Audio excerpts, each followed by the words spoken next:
Crime 1, and we also summarised them in our case at 6227 paras 40 and 41. But essentially, they're the ones where the deceased is saying, I'm getting more worried. The second set of texts are to and from Palmer between the 8th and the 12th of August 2011. But they appear to be of no importance at all. They don't appear to be referred to in the summing up. They were read out to the jury, but they don't add anything. The third set of texts were those from and to Sean Campbell, which are to an extent incriminating, and they are referred to in the summing up. They suggest that on the day of the killing, but before the killing, Campbell knew that the deceased was going to be executed. He had to die. And they suggest that after the killing, he knew the killing had taken place and they needed to get away. And you can see a summary of those texts in summing up at 4989 to 4991. That's where they're set out and explained. And importantly, my lords, it is a point you may have wondered, what about the other defendants? Now, it does seem as if texts were collected from the other defendants' phones, but they, after the voir dire, were excluded. And that, therefore, means there are no texts passing from St. John, passing to and from St. John, or Jones, or Shane Williams. They were originally in the original exhibit before it got to the jury, but by the time it got to the jury, those texts were all gone. As far as the call of telephone logs is concerned, that ran from the 10th to the 17th of August 2021, and what they did was indicate the nearest cell site which picked up the respective calls. And they did show, again, when Palmer was receiving or making a call, likewise Campbell, likewise the deceased, and likewise Chow. I should say, and Chow. There don't appear to have been, as far as I can make out, any texts from Chow. So that's the nature of JS2. But the only really incriminating material in JS2, as such, are the text messages passing to and from Campbell shortly before and shortly after the killing. I say incriminating, of course, those between the girlfriend and the deceased were incriminating, but they are not from Campbell, they're from the deceased's phone.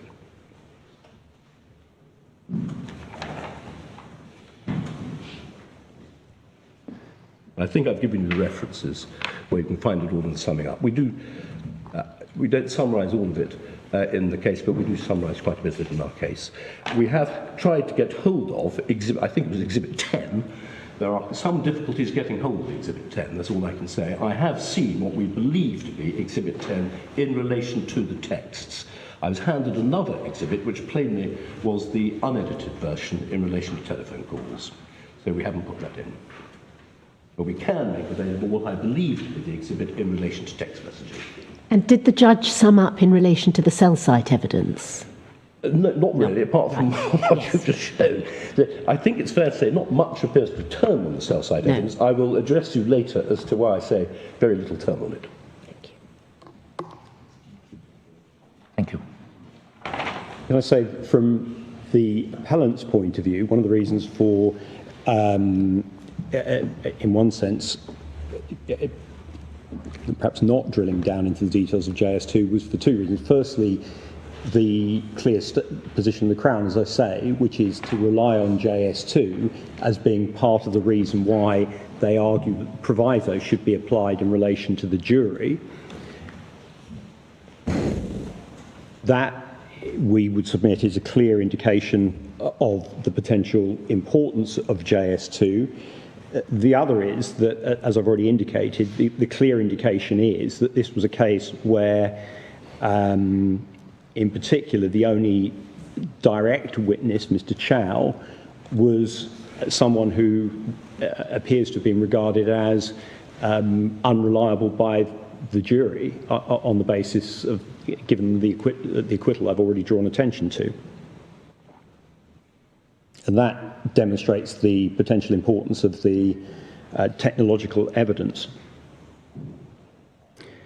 Can I go back, though, to the point that the reason I was talking about what was being argued below and drawing attention to the fact that there was no debate about the, it's clear, it was accepted that there was an argument that JS2 should be not admitted in light of the Charter, and in particular the breach of the Charter. The reason I draw attention to that is because effectively what the Crown does is argue that what is now being put before this court is a new point. That's a part of the Crown's response. In summary, we don't accept that is right for these reasons. Firstly, as I've already indicated, it is clear that the issue of a breach of the Charter was before the trial judge. That's accepted. Now, the arguments may be different, more nuanced, may rely on authorities that weren't being raised at trial, but that doesn't mean that the issue wasn't before the trial judge. Linked to that, clearly the Court of Appeal's question that relates to this matter is premised on there having been a breach of the Charter. All the way through, and I can give you the references in a moment, all the way through, from trial court up to Court of Appeal, the way in which this matter has been dealt with is on the basis that it appears to be accepted that there is an issue in relation to the Charter, and the question was, what implications should that have? And that's why the Court of Appeal then, we would say properly, referred a question about the approach that should be adopted by trial courts to evidence that's obtained in breach of the Charter. And so we don't accept that this is a case where we're prohibited in some way from arguing what we're arguing. We're arguing the same argument, the same issue that was raised at both courts below, albeit perhaps slightly more nuanced.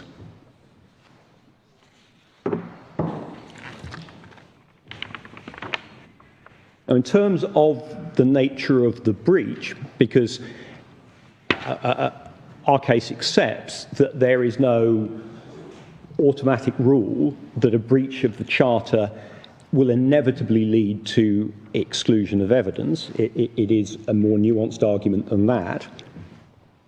It's important in one sense to be aware of the nature of the breach.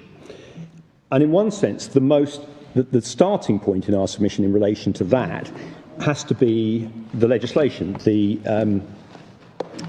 Section 16.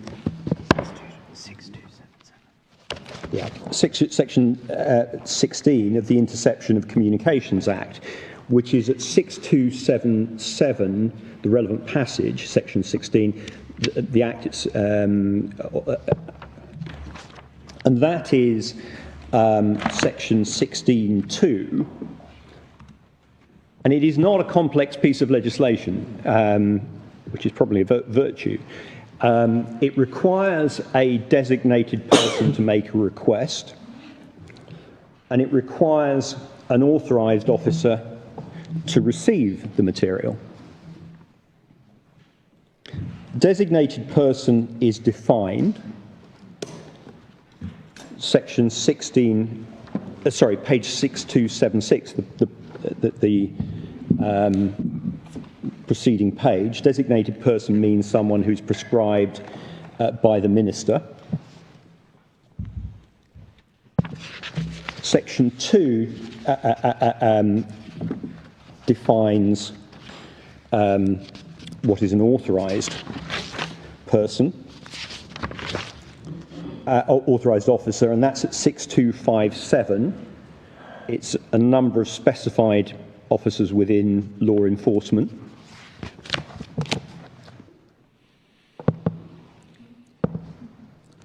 Two other features of this legislation that are worth noting. Firstly, if you go to 6279, Section 17 links compliance with Section 16 to admissibility of evidence. And Section 4 demonstrates in one sense that what this Act is about, consistent with the terms that of the legislation that I've taken you to already, because Section 4 is concerned with warrants, essentially, for interceptions. And what that demonstrates in my submission is what this Act is about prescribing safeguards in circumstances where what the Jamaican state is, and what Jamaican law enforcement in particular is seeking to do, is interfere significantly with the rights of individuals to privacy. So it is a piece of legislation that's intended to put safeguards in place and clearly requiring officers of sufficient seniority, essentially, to authorise gathering of data. It is an important part of seeking protection, of protecting the rights of privacy. Now, in this case, Corporal Brown was the officer who made the request, as I'm sure you've picked up. He said expressly that he was at page 1631 of the bundle, line 19. He said expressly that he was familiar with the Act, and that was hardly surprising because his whole role, as he gave, which he, according to him, when he gave evidence, was essentially to make requests under this Act. And you'd see that at 1574,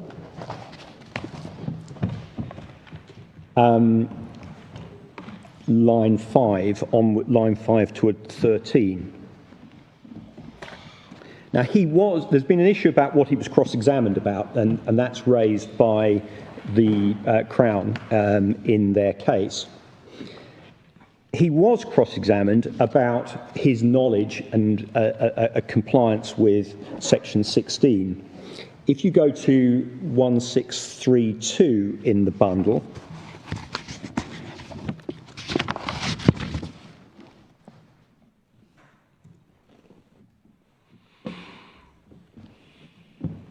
he expressly said that from line 24 on until line 4, the following page, that he knew that there needed to be compliance with Section 16, and he believed that the notice that had been sent to Digicel complied with that. Now, that is, in one sense, a slightly surprising answer, given what he says almost immediately afterwards, because he was then cross-examined about the need for a designated person. And if you go to 1635 from the top of the page, he recognises that Section 16 requires a designated person. He recognises that he wasn't designated. He says that twice, in fact. I'll just give you the reference. He also says it at page 1641. And so on the face of it... He's not designated, but he is authorised to receive. He claims he's authorised to receive. I think it's... The Court of Appeal found he wasn't authorised to receive, but he... The judge accepted he was in the voir dire. Well, I'm not sure the judge actually expressly ruled on that, but certainly the Court of Appeal was of the opinion by the time that they'd got no evidence that he was an authorised person. Well, did they get other evidence other than that was produced in the voir dire before the judge, where this matter was fully explored? Well, the problem is, and if you look at the evidence, there's his assertion that he's an authorised person, but he clearly doesn't come within the terms of the legislation, and there's no evidence there was no evidence that I can find that indicates how he gets authority when the terms of the legislation are clear. Similarly, that's why I assume the Court of Appeal said what it said, because on the face of it, it's difficult. Although that was his answer, he clearly doesn't come within the definition, and there's no evidence to explain how authority was in fact given. So that's why I think the Court of Appeal, I don't know, slightly speculating there, but that would be a good reason for the Court of Appeal to say what it said. But it may not matter, because in one sense, there was non-compliance. There clearly was nobody disputes there was non-compliance, and that may matter to some. I suppose the way in which it may matter is it may go to how serious the breach was. But I mean the clear problem here in our submission is Corporal Brown is saying, and I'll give what I understand may be his answer to this in a moment, just take you to it. Corporal Brown is saying, I know about Section 16, I know you need a designated officer, I know I'm not a designated officer, effectively. So on the face of it, that's a problem. Now, what he does suggest is, if you go to 16.4.3,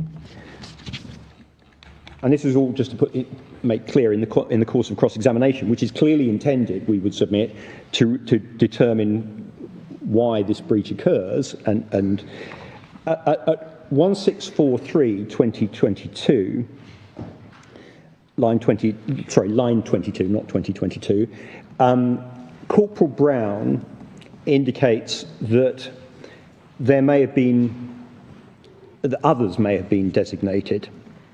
He names it. He names them, yes. 922. Yes. He names two officers, ASP Pascoe and Inspector Williams, as potentially others who may have been designated. But he accepted, if you go on to 1646, that he did not know whether or not they'd had the benefit of an affirmative resolution. And you will remember that the terms of the legislation are clear, that you need an affirmative resolution. And he accepted that he, in one sense, he needed to rely on them having that authority, because he accepts at 1652 that he knew the request was not from a minister. And so you have on the face of it Corporal Brown saying, I know what the legal obligations were, but essentially I've assumed compliance with them. And you see that reference to assumption, that's his language, not mine, essentially, at 1653, lines 13 and 14. And that, in our submission, suggests that this isn't, that there is at least a degree of negligence, essentially, here, in the sense that this is someone who understands it's his job, he understands that he is subject to legal obligations. He doesn't check, effectively, compliance with those legal obligations. Doesn't he at some point say that advice had been taken? That's, I think, if I remember rightly, there is a reference to that. I think that may be the Digicel witness from memory. I'd have to double check that. But I think it was there was reference to advice, but I think that was the Digicel witness. Perhaps we can come back to that. Yes, but my learned junior has confirmed my memory is. Thank you very much. I'm always just a little cautious about saying things on my feet, but I think that's right. Yeah.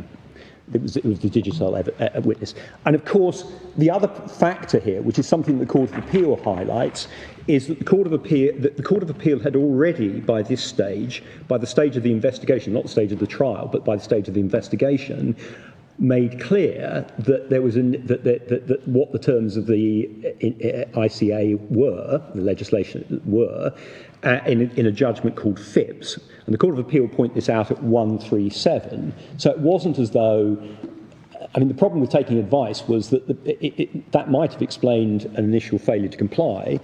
But if you look at 137, which is 5828, they highlight the fact that Phipps demonstrated a flawed approach similar to that adopted by Corporal Brown. And that raises the question of, in one sense, even if Corporal Brown is effectively the relatively low-ranking officer who perhaps hasn't picked up the latest Court of Appeal judgment, why action wasn't taken by those in command of him. And that's one of the things that the Irish Supreme Court have emphasised when looking at responsibility for compliance with constitutional rights. It's not simply the person who's on the ground that you need to worry about, it's what happens higher up the chain and why the system essentially was operating the way it was. I mean, this was a situation where the Jamaican police had been told in Phipps, your process is wrong.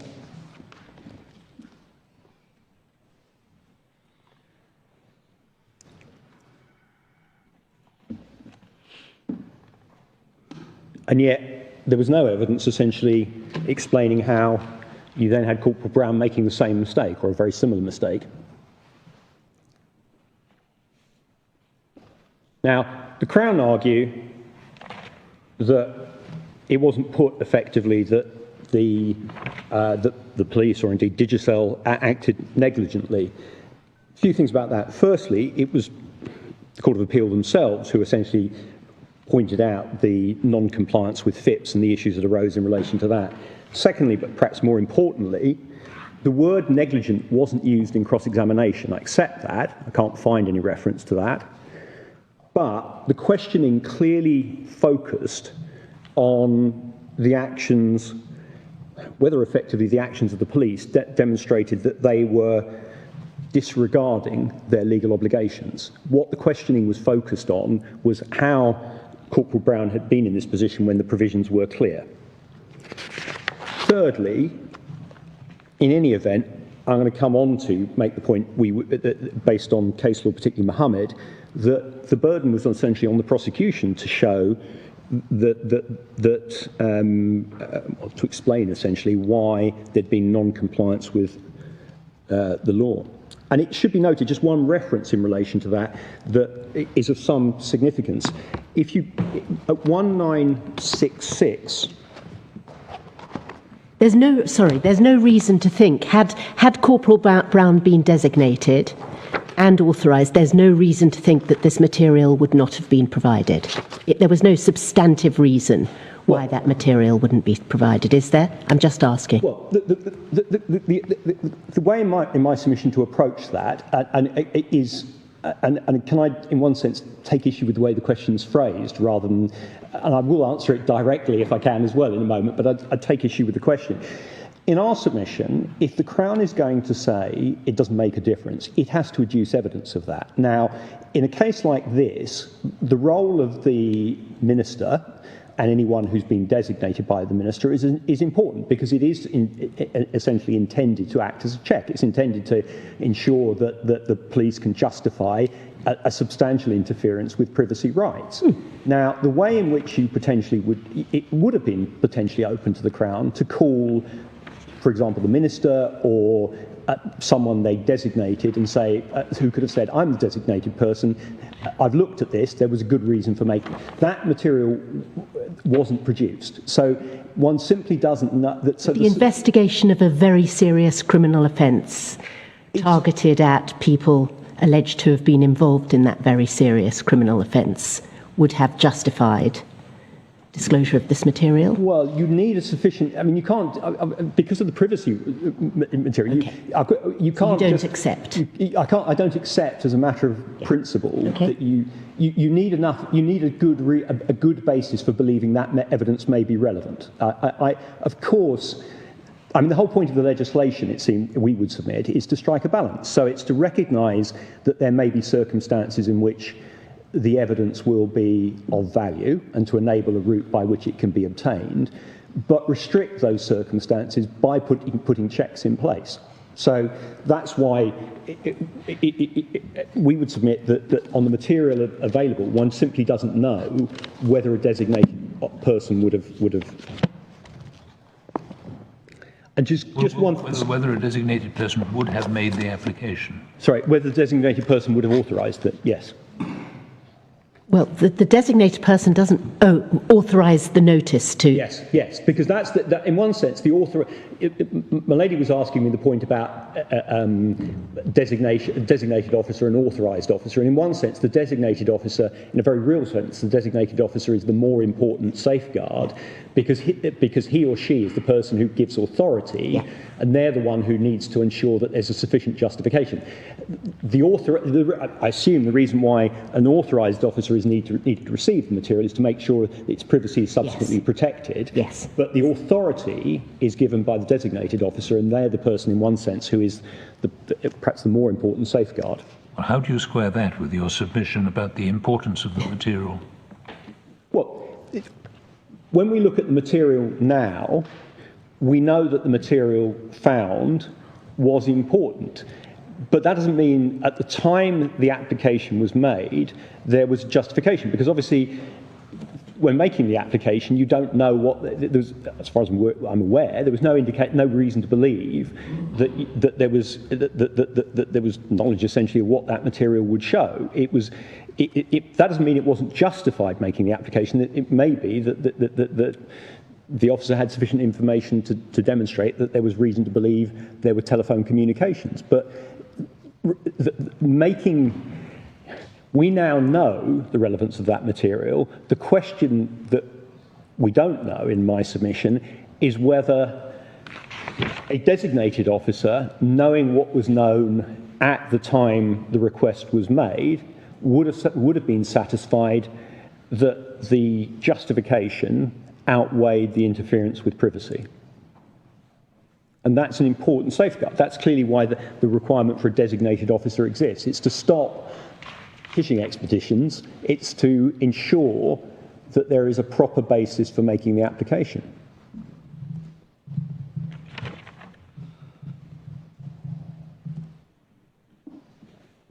So that, can I just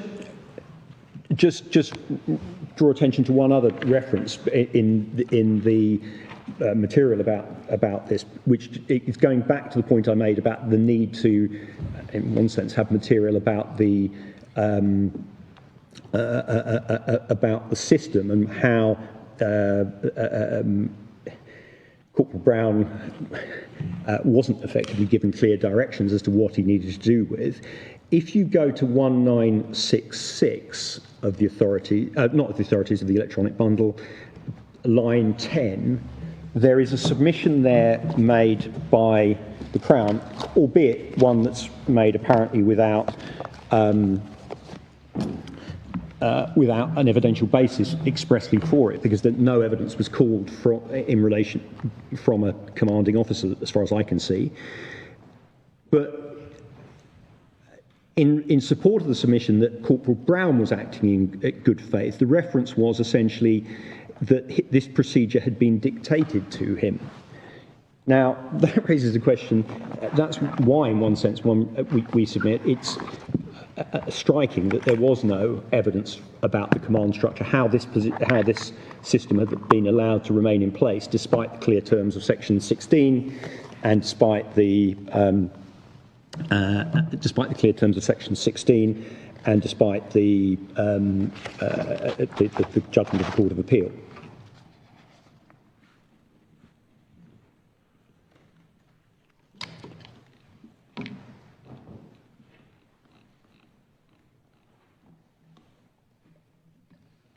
And the Crown makes the point, or argues, essentially, that the defence didn't argue that Corporal Brown's acts were, they didn't challenge the submission that Corporal Brown's actions were in good faith.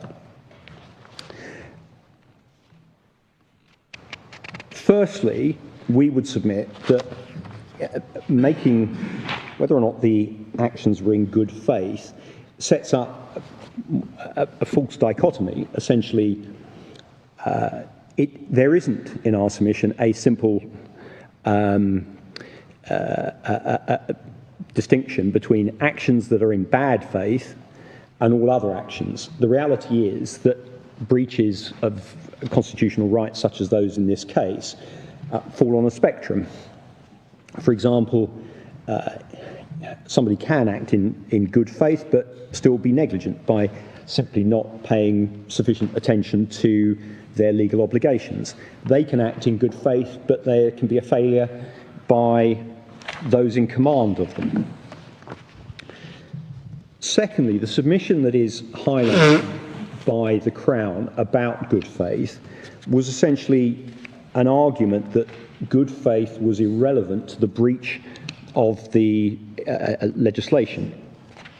It wasn't essentially a submission about how the court should approach the consequences of the breach.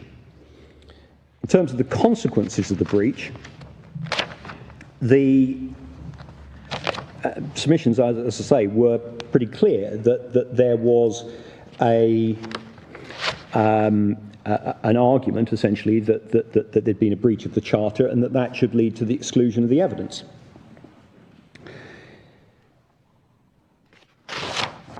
And the trial judge recognised the significance of arguments about the breach of the Charter.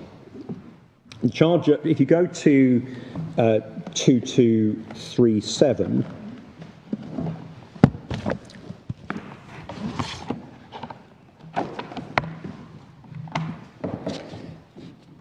bottom of the page, lines 23, the trial judge indicated he recognised the force of the arguments that there'd been a breach of the Charter, apparently accepting that there'd been a breach of the Charter.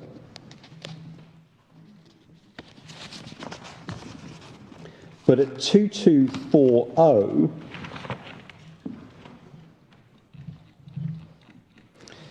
at lines 13 to 20, essentially, he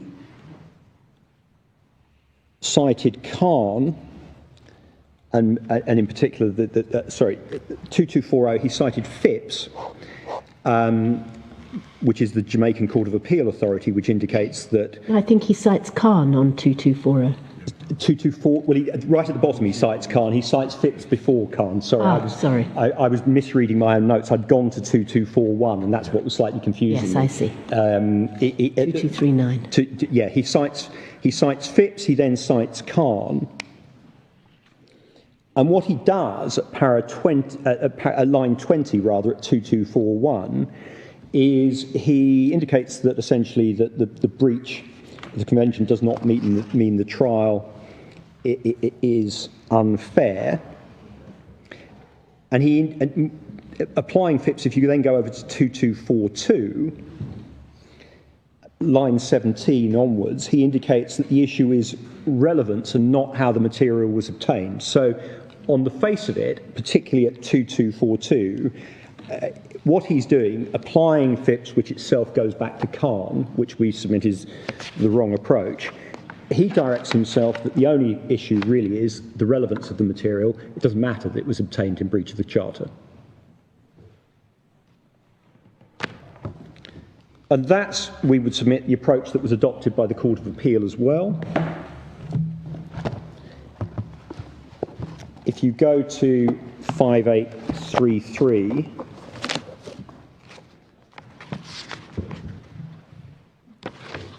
Sorry, page?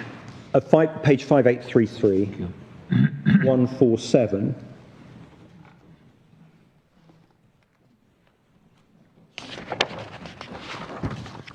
You see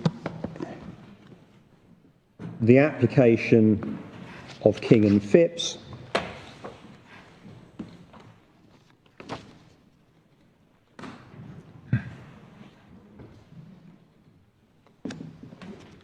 and then if you go on to 5836, top of the page, which is the end of paragraph 150, the judge adopted essentially the correct approach.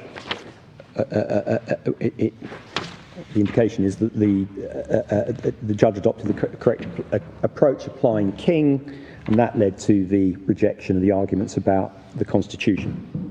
And so the Court of Appeal proceeded on the basis that there was a constitutional issue raised, a charter issue raised, but rejected it given the application of King and given the application of Phipps. And we submit that is a misdirection, and that had this been approached properly, given the evidence I've taken you to, and in particular the absence of evidence to explain essentially the how it was that Corporal Brown, despite apparently being aware of his legal obligations, didn't ensure that there'd been compliance with those legal obligations, we submit that in those circumstances that the evidence would have been excluded. Now, the reason we submit it should have been excluded is this. Firstly, it's important to start with the Constitution and the Charter.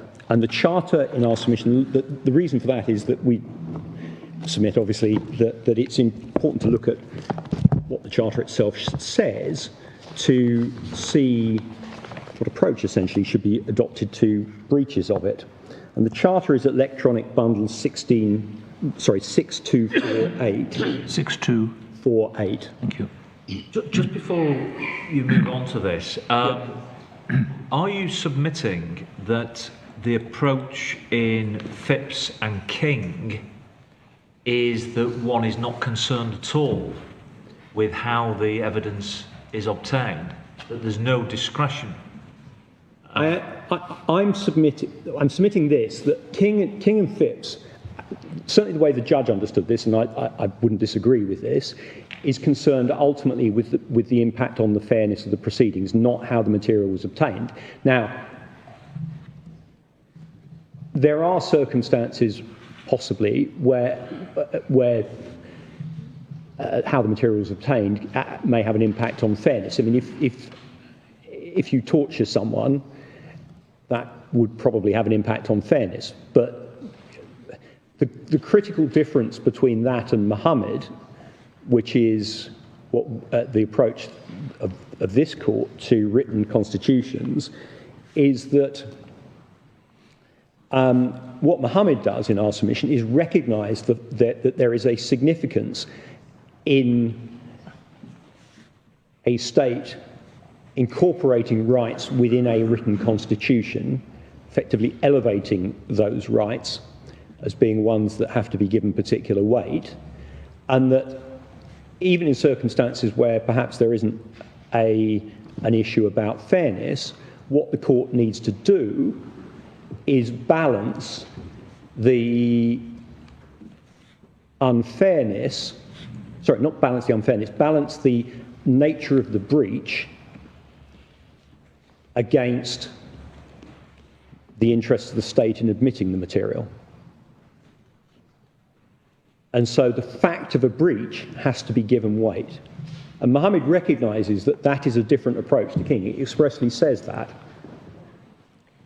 So do you not take into account the impact on fairness as part of that balancing exercise at all? You just weigh breach as against interests of the state in disclosing? Well, you can't, obviously, because you have a constitutional right. Now, I'm not arguing you can have an unfair trial, but the nature of but what you can have in my submission, I'm not saying you wouldn't take account of that. What you can have is a situation where the nature of the breach is sufficient on its own to justify exclusion, because the nature of the breach... Yes, no, I understand that, but I thought in answer to my Lord's question, you were saying you don't any longer, as a result of the Charter, have regard to the impact on the fairness of the trial.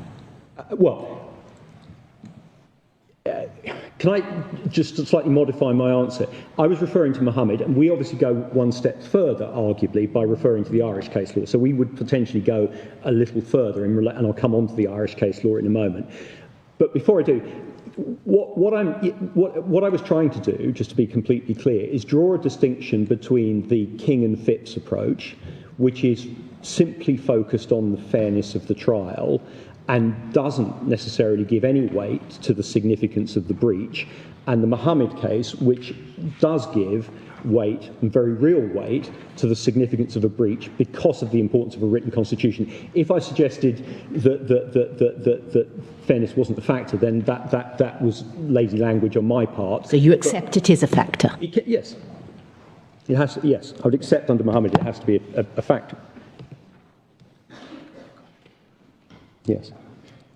Yes, but as yes, just to re-emphasise though, the critical point about the Mohammed case law is it gives weight to the inherent significance of a breach of the Constitution, and so it can lead to exclusion simply on the basis that there is a need to protect and vindicate constitutional rights, and that's the distinction we would draw.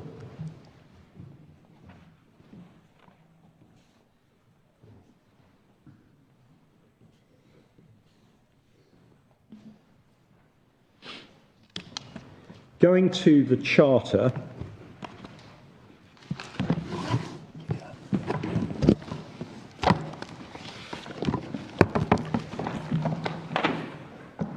that's, as I think I indicated, 6248.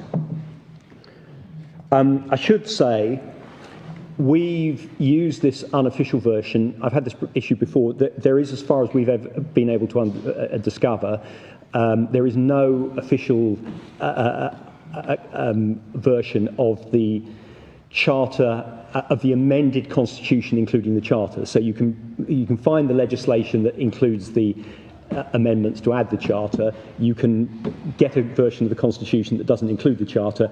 This is the only version that we've ever been able to discover of the fully amended Constitution, and that's why we referred to it, but it is formally from an unofficial source. There doesn't appear to be an official source which is for the Constitution fully updated.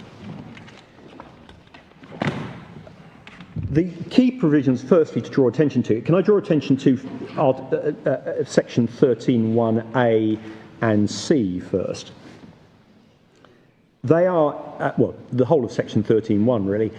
The first point I wish to make is that section 13(1)(a) imposes a positive duty on the state to promote observance of human rights. Now, that is, in our submission, a demanding standard, and it goes beyond a mere obligation to comply with the human rights standards contained in the Charter. And it's part of the context in which admissibility questions should be viewed. Obviously, a key way of promoting observance with human rights is to ensure that non-compliance with the Charter has consequences.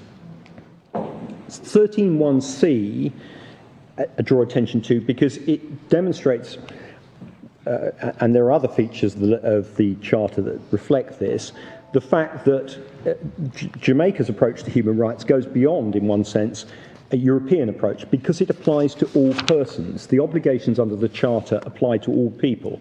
And that was, looking at the debates, a positive decision, and it demonstrates a key feature, and I'll take you to some material that makes good this submission, of the Charter, which is a desire, essentially, to enhance rights, reflecting the fact of Jamaica's independence.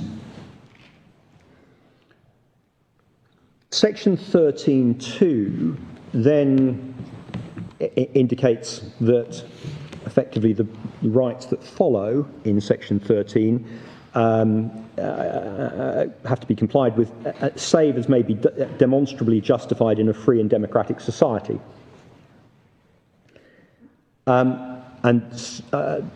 Subsection B makes it clear that no organ of the state shall take action which abrogates, abridges, or infringes those rights. That's important for a couple of reasons, we would submit. Firstly, it makes it clear that there is an obligation on the courts, because as an organ of the state, essentially, to ensure that those rights, the rights that are incorporated within the Charter, are not abridged. Secondly, when read then with subsection 3J1, Roman 3, which is about the privacy of communications, it explains why in our submission it is clear that a failure to comply with the relevant legislation, the Interception of Communications Act, is a breach of the Charter. And the reason, quite simply, is the legislature has decided, effectively, the limits of what are justifiable interferences with the right to privacy by imposing a procedure that needs to be gone through before there can be interferences with that right to privacy. And if an individual such as Corporal Brown goes beyond those restrictions, in our submission it becomes clear that it can't be justified, essentially, because as I say, the legislature has set the limits. There's a sort of analogy we draw in our written case between the point my Lord Reid made in the Osborne case about how human rights standards are often in very general terms, and it's for domestic law effectively to fill in the gaps. And that's what we say the Interception of Communications Act does in this case. It is what fills in the gaps in a very general statement about the importance of the right to privacy. And that's why it's so important, compliance with it. And that's why in our submission it is right to it's right that the courts below proceeded on the basis that there was an interference with the right to privacy. Now, one thing I should just touch upon is that the prosecution say, well, it's absurd, I think is their language, to argue that the constitutional rights of Mr. Chow, or the deceased, or his girlfriend were interfered with. In our submission, firstly, the approach to waiver will become clear when I come to jury rights, and in our submission there's no suggestion of waiver. But in any event, it misses the point. The whole point about the Interception of Communications Act is that in a modern society, clearly there is a huge amount of data held on all of us by people like communications companies. So there is a need for safeguards, because there's no reason to believe that the material obtained was necessarily restricted to the deceased, his girlfriend, or Mr. Chow. All the indications are sort of indicated that it goes beyond that, and that's why these safeguards matter in our submission.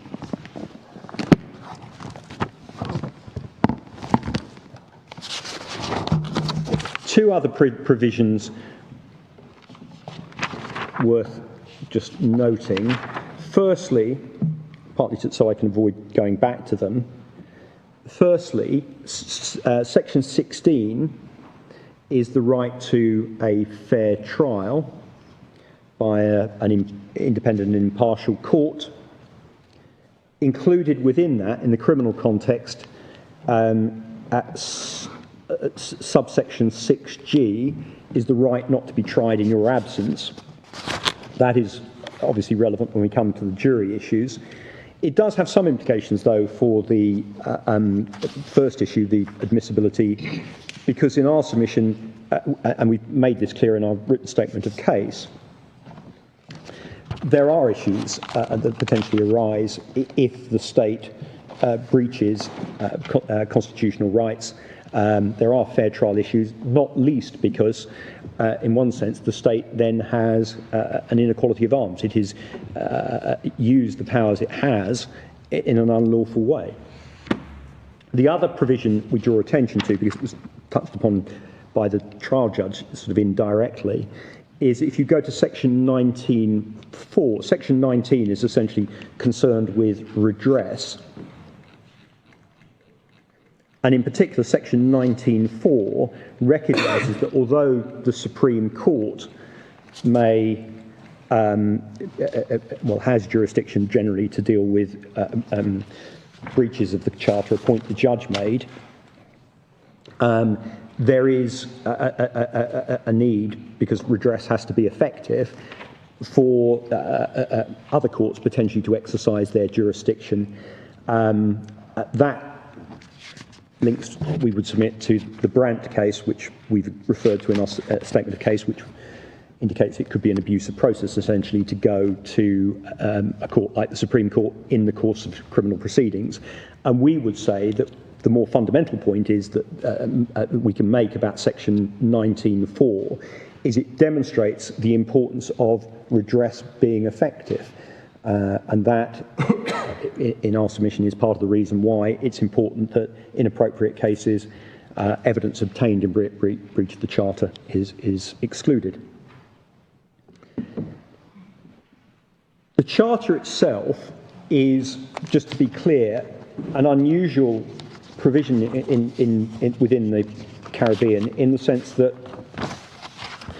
and this is recorded in a book that we've included in the authorities, page 8334, the Oxford Handbook of Caribbean Constitutions, it is essentially that Jamaica is one of only 3 countries that has made significant changes to its independence constitution. In Trinidad, they are described as being cosmetic. In Guyana, they were concerned with the presidency being introduced. But in Jamaica, obviously, they were focused on human rights, and that's important. Jamaica is, as far as we can see, the only Caribbean country that has used independence essentially as a way to enhance human rights. And one sees the fact it was intended to enhance human rights in the Joint Select Committee report that led to the Constitution. If you go to 8213, this is the final report. There is a lengthy history, and we've set it out in our written statement of case. I'm not going to take you to it, and we've included the materials about it. There's a lengthy history of debate. It was a particularly long debate process. But the final report of the Parliamentary Joint Select Committee, it helps in 2 ways.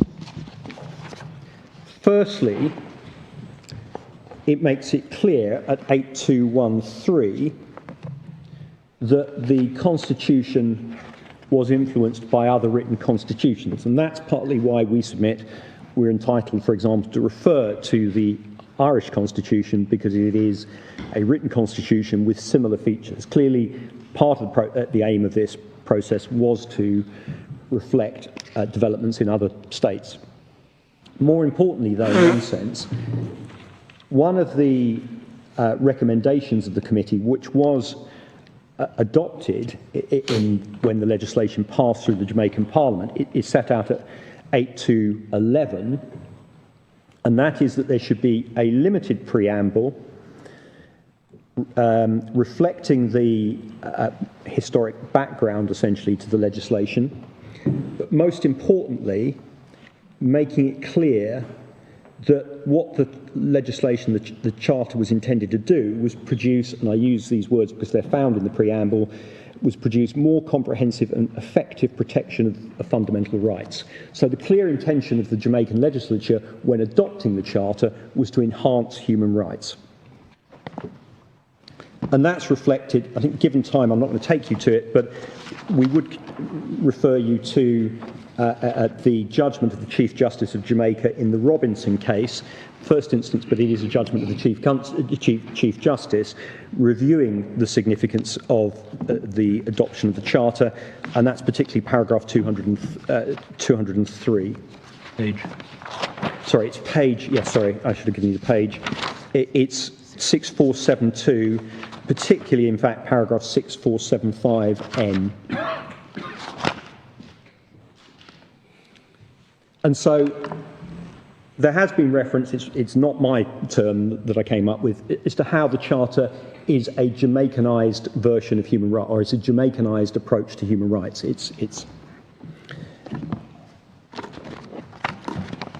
That's the context in which one should look at Muhammad. And Muhammad is in one sense,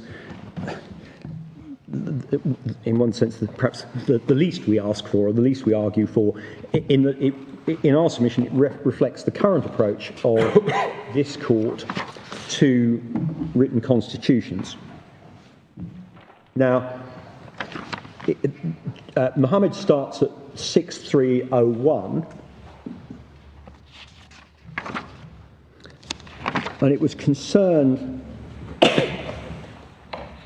with a breach.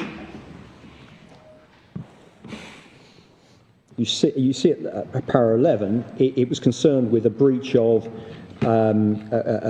constitutional rights resulting from the admission of a statement.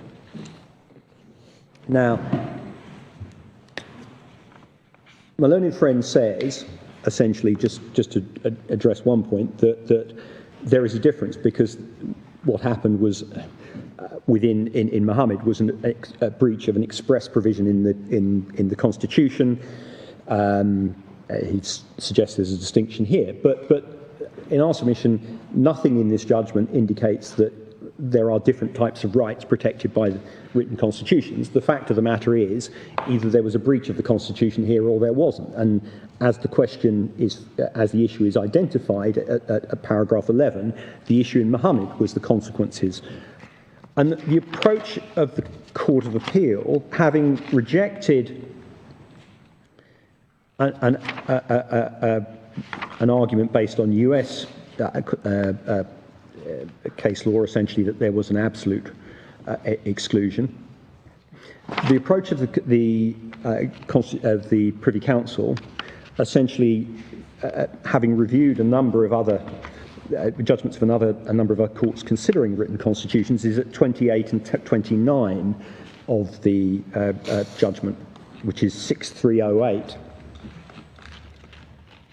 Couple of points just to highlight a few things. Firstly, and it's important given the facts of this case not to lose sight of this,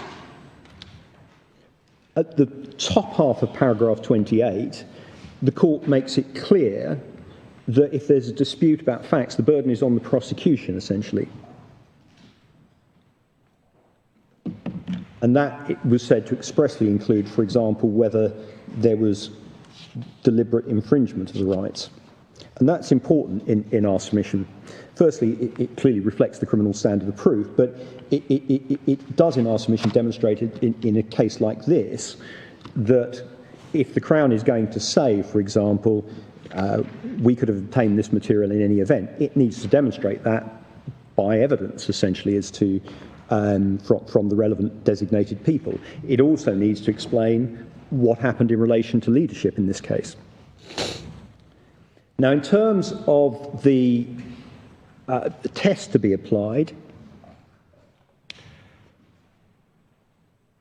the court notes, and I accept it expressly says this is in the context of Trinidad and Tobago, and that's important in one sense because obviously each constitution will have its own features, and as I've already indicated, Jamaica has this unusual feature of having adopted a deliberate, having rejected or amended the independent constitution and replaced that with a constitution which was intended to reflect a lengthy debate that had taken place within Jamaica. But it said in the context of Trinidad and Tobago, the approach is neither prima facie exclusionary nor prima facie inclusionary, but there is a need to weigh the interests of the community against the interest of the individual who's been exposed to an illegal invasion of their rights. Now, that is the context of then what follows in paragraph 29, and paragraph 29 is quite clearly a rejection of the King approach on the basis that there was a distinction to be drawn between constitutional rights and common law rights. And the reason it does that is because it indicates that it's of fundamental importance that a right is important enough to be contained within the Constitution, and constitutionality has to be given meaning. It shouldn't be meaningless.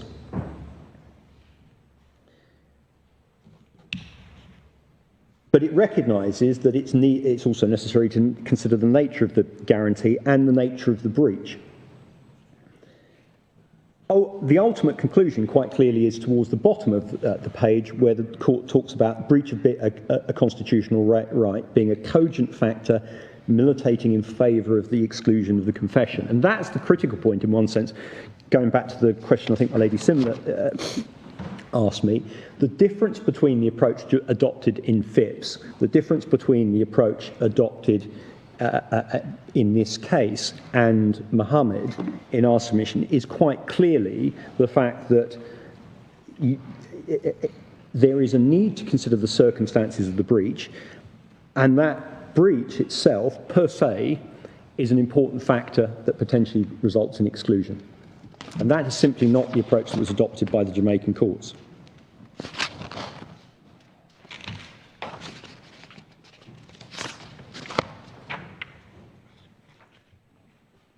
Now,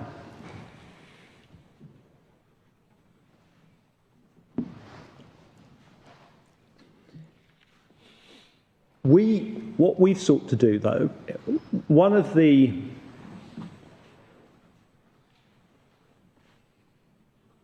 issues that potentially arises from Mohammed, and it's one of the reasons why we've gone further in one sense and looked at JC, the Irish authority, is this.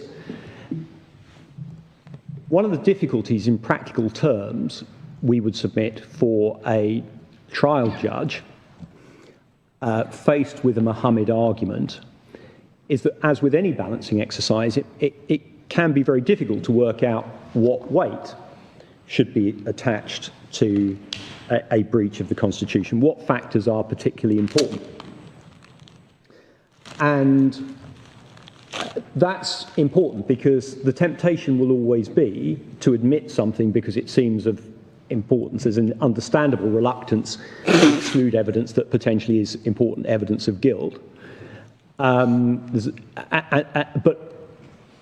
the risk of that in the long term is that weakens the constitutional protections. Part of the point of Mohammed is that breaches should have consequences. If they don't have consequences, then the Constitution is undermined. And JC in our submission, one of the reasons why JC is important is because JC is based on similar idea. It's based on the idea that there needs to be a balance, but it's an attempt to give, in one sense, greater clarity. And the Irish Supreme Court expressly recognised the importance of clarity, because clarity means that the consequences of breaches are foreseeable. It means that the incentive essentially to breach is less.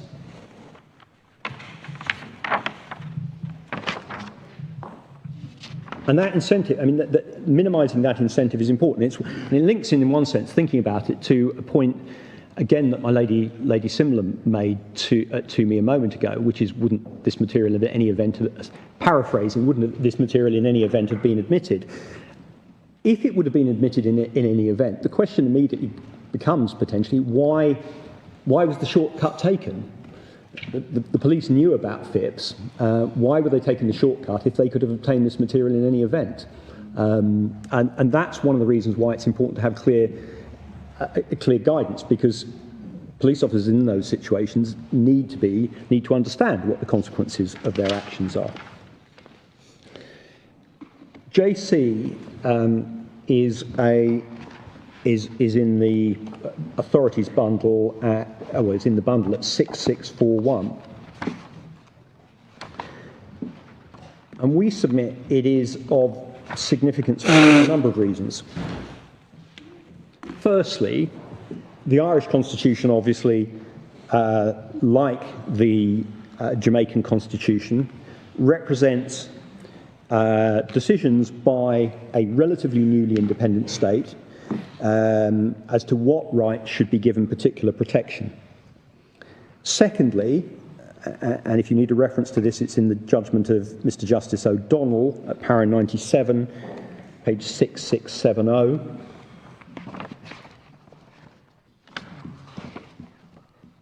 Sorry, paragraph? 97. Thank you. Like the Jamaican Constitution, there is no express rule dealing with the exclusion of evidence. So what the court was trying to look at was what should be the implied rule, effectively.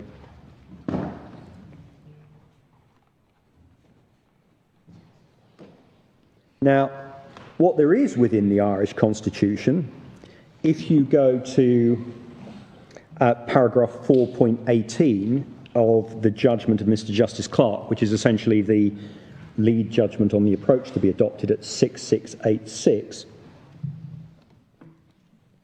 there is an express obligation on the state to vindicate the rights of the citizen as far as possible.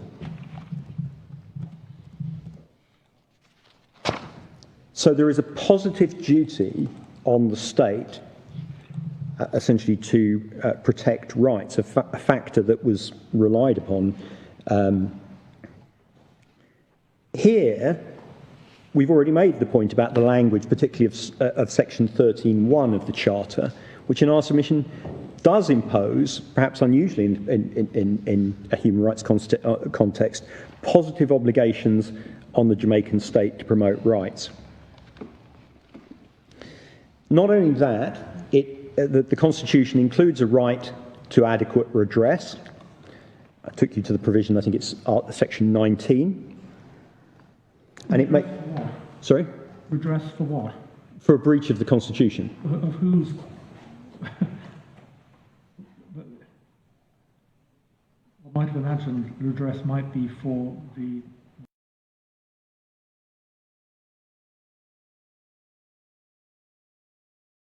breach of the constitutional rights of the person who was seeking redress.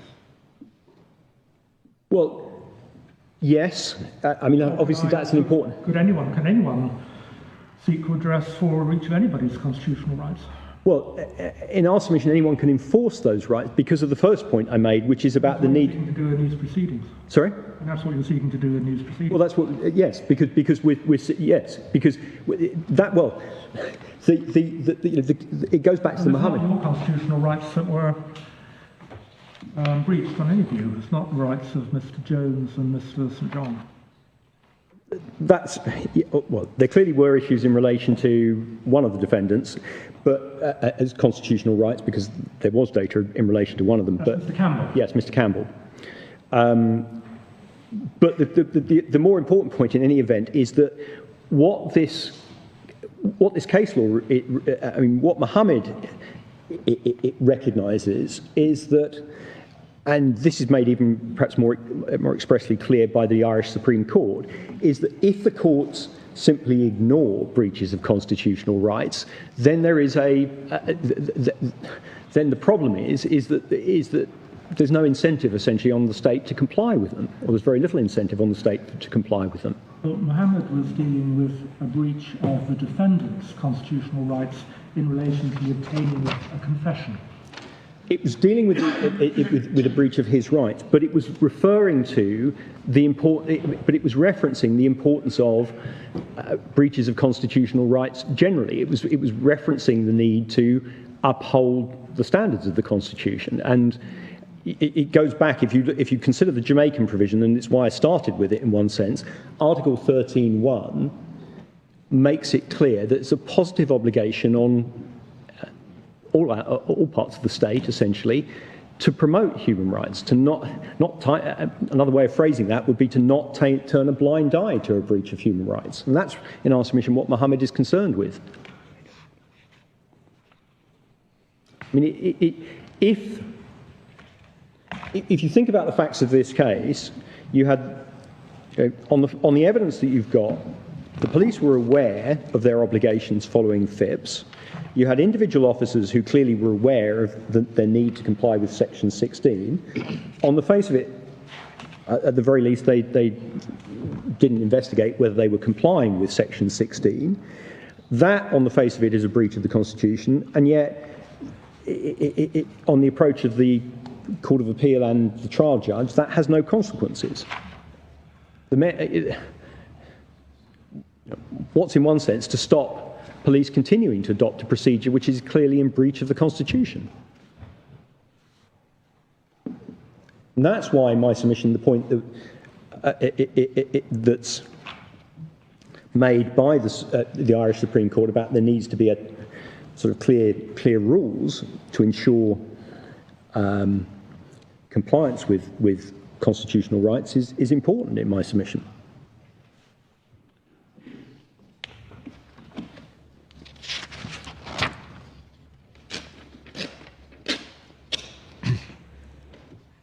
Lord, given time, I'm going to try and speed up a little bit, but just to be clear, the approach of the Irish court is based on the features I've drawn attention to, and based on also the need for consistency in approach, which you see at 4.16 of the judgment.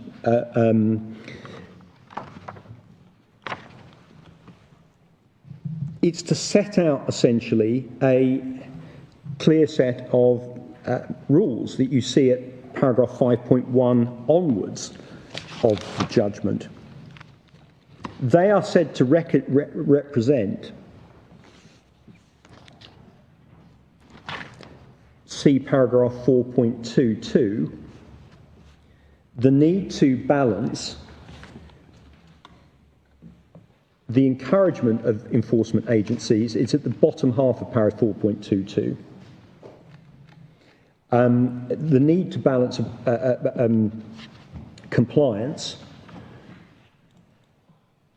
with the value of the evidence, essentially. And that compliance is important in my submission because, as I say, if there's no weight given to that factor, there is nothing to stop the police continuing to effectively ignore the Phipps ruling, ignore their obligations under the legislation, and simply and breach privacy rights.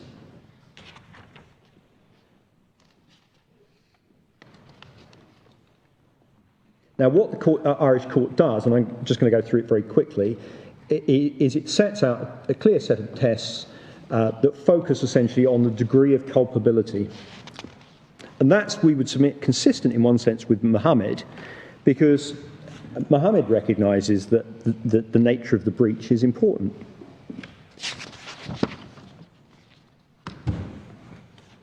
What it does, though, is give greater clarity to the nature of the relevance of the nature of the breach by focusing on whether it was a deliberate breach, considering the role of senior officers at paragraph 5.9, and then also considering the potential significance of negligence or recklessness.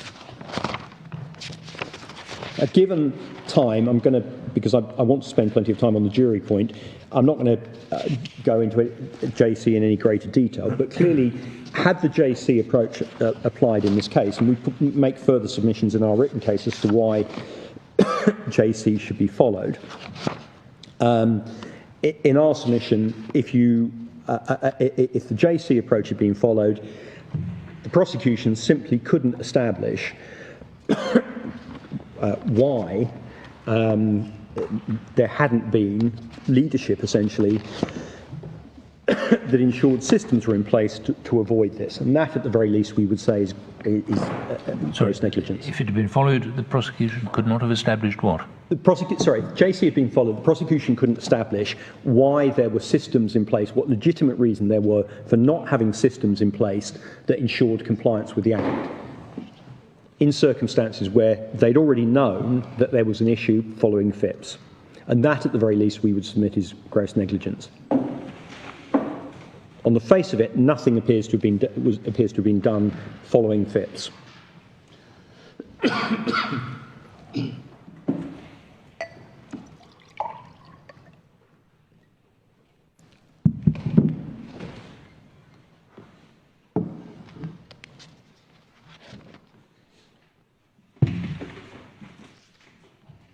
And you say that would outweigh the balance on the other side? Yes, because otherwise this is a case. No, I understand. I just wanted to be clear. Absolutely. Outweighed the public interest in. Absolutely. Yeah.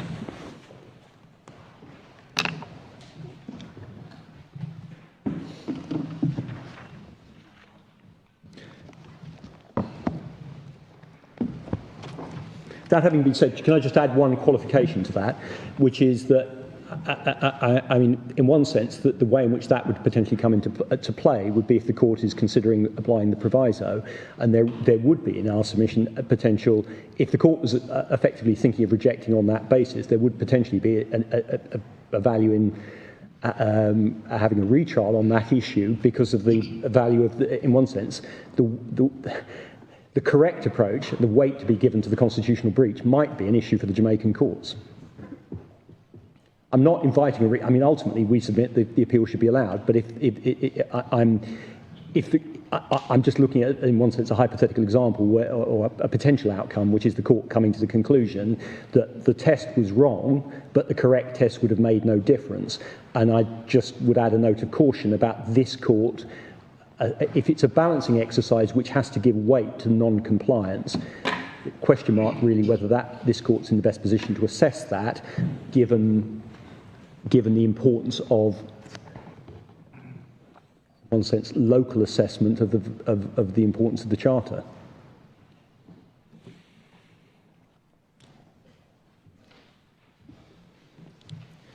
Can I then turn to the jury issues? A couple of preliminary points about the jury issues. Firstly, that it is in our submission important to consider the jury issues together. In part, although we would say that any of the individual jury issues are sufficient for us to succeed, in part because if we're right that ultimately the question that this court has to ask itself is whether the fair-minded bystander would conclude there's a lack of independence and impartiality, everything to some extent comes together because it's ultimately the final position that was reached. Was that verdict reached by a body but which, by the stage it was reaching its verdict, was independent and impartial? And that's a reason potentially for considering everything together. And they do link in one sense, because obviously one of the concern, you'll be aware that we make submissions about what's described at times as the second incident, which in one sense for our purposes is actually the first incident, which is the juror who was discharged. But of course the juror who was released from the jury, one of the reasons that is of potential relevance is that seems to put pressure on the trial judge because he can't release any more jurors. And that's where he gets into this difficult situation where he knows that there is a juror who is attempting to bribe members of the jury, but they are allowed to continue to serve. Had they not been allowed to continue to serve, then the jury would have had to be discharged because of what had happened the second time. So there were three incidents. I don't think you're making any submissions in relation to the first. No, exactly. That's why I was saying. So we refer to incidents 2 and 3. 2 and 3. I was going to use that language, but I was in one sense, in terms of what we're arguing, 2 is 1, but that's where the slight complication came from. But yes, We better stick with 2 and 3. I think. I wanted to make clear. I wanted to make sure everyone was using the same language in that way. Yes, absolutely. The second thing is that, in particular, in relation to the, and it's important not to lose sight of this when one gets into the detail, in relation to, in one sense, that the third incident in particular, the Crown puts very heavy weight on the directions given by the judge. Now, I'll make some submissions about those directions, but there is a fundamental problem in our submission by the time of the third incident.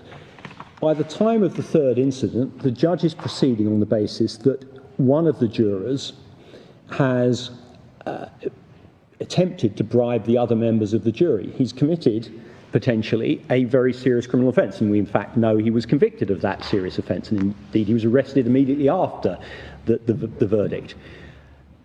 While it may be right to assume for many jurors that they will comply with directions, if someone has demonstrated that they are willing to commit a serious criminal offence in the context of this trial, how can one then rely on their compliance with directions? It's unrealistic in our submission in those circumstances. And that's an important factor not to lose sight of, because it, in one sense, one can get wrapped up in the weeds of what happens, and it's important to go into the details, but one shouldn't lose sight of that overall problem, and it's a very significant problem in our submission, and it's just an insolvable one. It may have been deeply regrettable in Jamaica that a trial that has gone on for so long had to be restarted, but ultimately, if that's what's required to ensure that the trial is fair, then that's what's required.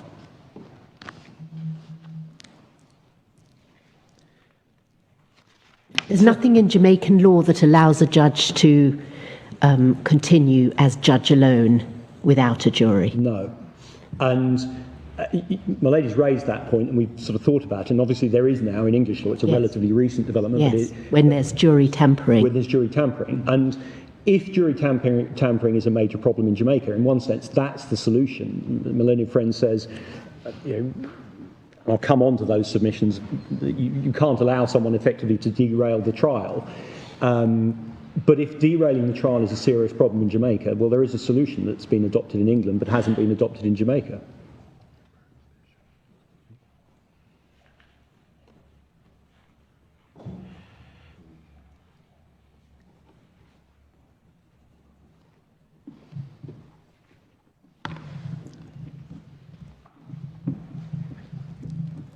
Now, the second incident, I'm not going to spend very long on the second incident. That happened, obviously, that's the incident that led to the release of one of the jurors. And it's summarised what happened at paragraphs 35 and 36 of the Court of Appeal judgment, which is at page 5786.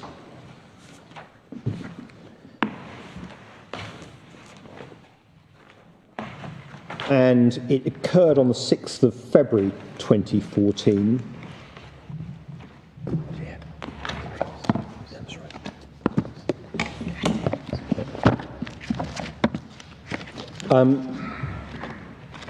Couple of features of it that I draw attention to. Firstly, it was addressed, and we do express a concern about this, and it's a problem that occurs in the context of the third incident. It was raised in chambers in the absence of the appellants, and we would submit there's no reason for that at all. No consideration appears to be given that. The source of the problem was thought to be one of the defendants. Well, so are you saying that it should have proceeded in open court in the presence of the defendant? Well, the second incident, and I'll come on to the third incident, and I've got a separate answer to the third incident. The second incident, of course, is, and this is one of the problems about the second incident, is one doesn't actually know, in one sense, what the nature of the problem was, because the questioning came to an end when the juror became distressed, and the questioning in particular didn't address, and there's no material as far as I'm aware that addresses this, what was apparently said by one of the defendants to the juror's son, because she became distressed at that point in time. Maybe the judge didn't go as far as he should have done in the questioning, but my question relates to where it should have taken place, whether it was in open court or whether it was in the judge's chamber. Well, there's a strong, I would argue current practice generally is that there is a strong presumption in favour of it being in front of the defendant so that they can contribute.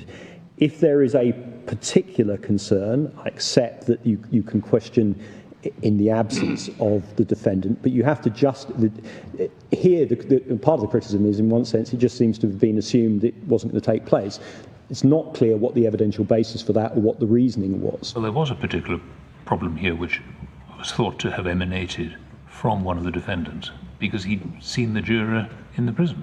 Well, he'd see what had happened. Yes, but I mean that on its face is not something that's he's to blame for. I mean, on the face of it, it's not his. I mean, he appears to have been attending the visits legitimately. There's no suggestion that he'd sort of. Well, the juror's concern was about a threat to her son. Well, a possible danger to her son. Well, exactly. That's the point in one sense. As it was expressed, it was about danger to her son.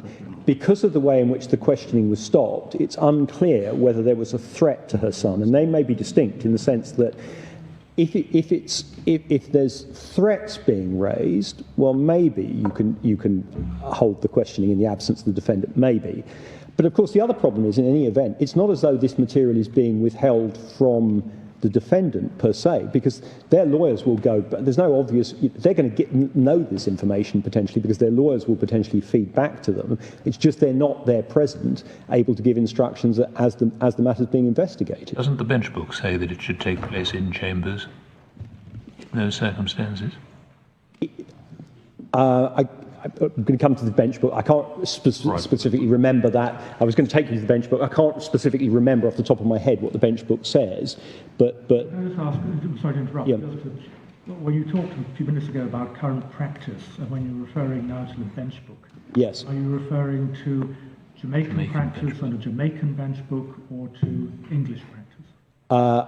I can't remember what I was referring to as current practice, but I accept the point. I need to be careful to distinguish, albeit, can I make this point, that the Jamaican bench book, which I accept, and I was going to make this point when I come to it, the Jamaican bench book postdates the trial in this case, but what it does, which is why we would submit it's of some relevance, is it makes 2 points clear in one sense. Firstly, it makes extensive reference to English standards, recognising that, perhaps unsurprisingly, given that the Jamaican courts apply the fair-minded bystander approach, there is no basic reason to distinguish between English and Jamaican cases. But secondly, it bases what is said in the bench book, unsurprisingly, on historic case law. So it seems to be it's not attempting to set out a new approach. It's on the face of it, it's seeking to consolidate existing principles.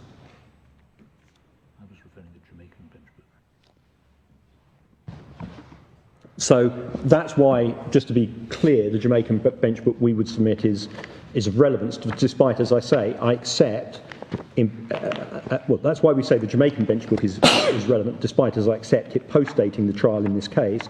And that's also why we say we can refer to English authority, because clearly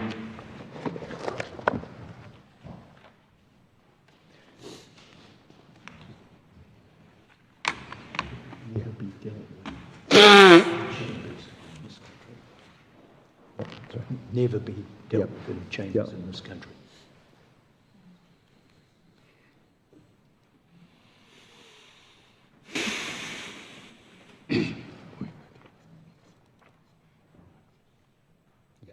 Yeah. Yeah. Just to be clear, and just because it is of importance, I think, probably to my lay clients, as I say, their understanding was effectively the primary allegation was that there was an accidental contact between defendant and mother on a visit. They don't obviously accept there was any threat made, and that, as I say, is not. There's, the evidence on that is. I'm not suggesting there was a threat. Yeah.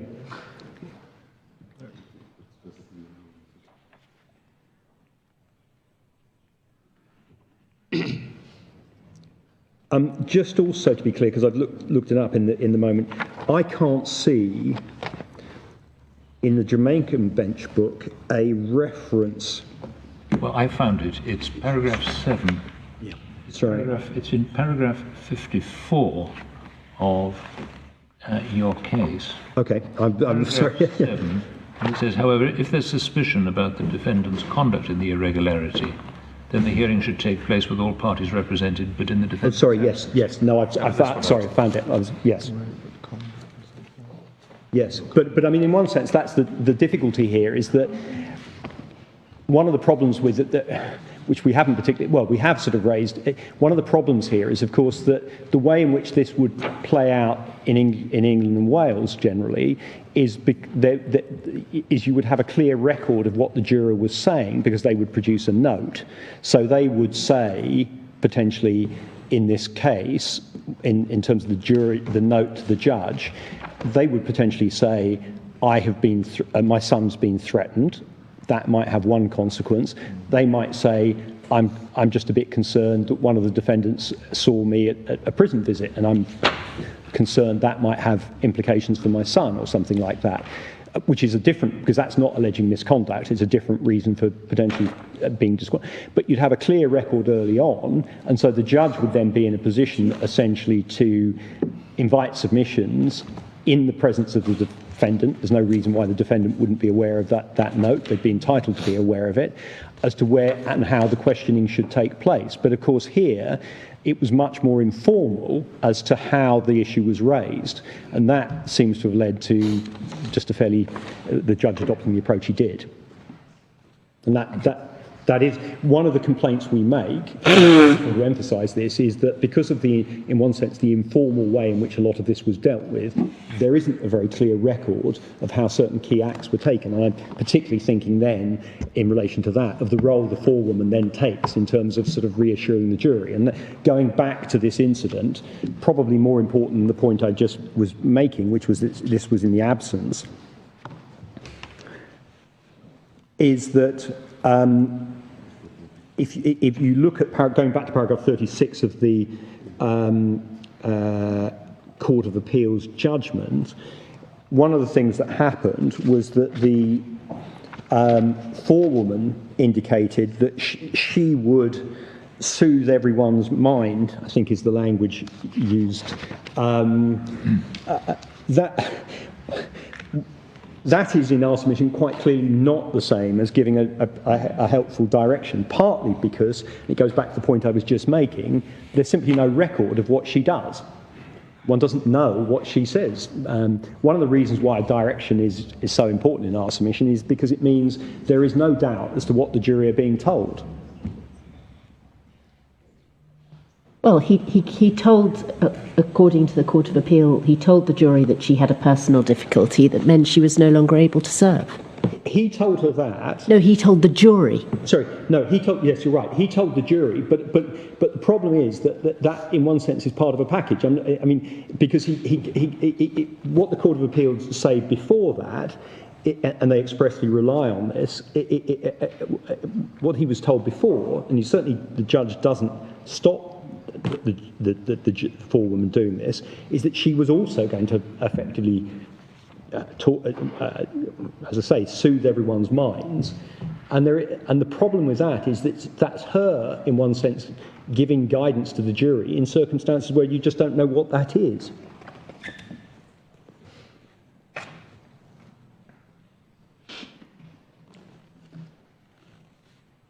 Now, the other two problems. What's the prejudice that you say flows from this first incident? There are two other factors I was just going to draw attention to, which are perhaps more important in terms of prejudice. And the first is that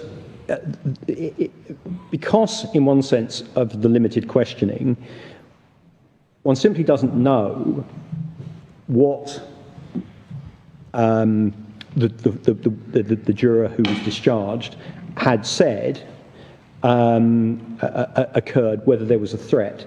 And that's important because the other point we submit is that although the Court of Appeal at para 36 says that the forewoman had said others had not been told, what that seems to be based on, as far as we can see at least, is that if you go to the electronic bundle 4079,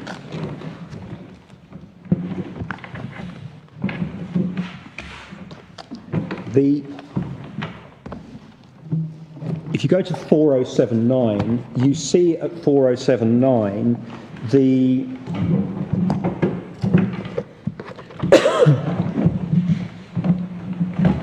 forewoman describing what occurred when she was told about this incident. She says she has a private conversation with the. She says she has a private conversation with the juror who had concerned the juror who was discharged. What she doesn't, on the face of it, ask that juror,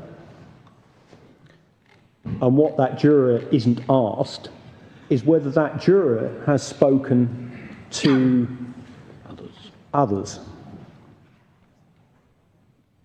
And that's in one sense, the biggest problem here, and that's where that's the context of what then follows. To use the language that the Court of Appeal has used, and I've used based on the Court of Appeal, one has here a potential source of poison, to use the Court of Appeal's language, in other words, something that's potentially adverse to the defendants, which may or may not have been in circulation, and on the questioning, because the questioning is limited, one simply doesn't know. You have the juror stopping at the point where she's about to describe what her son says.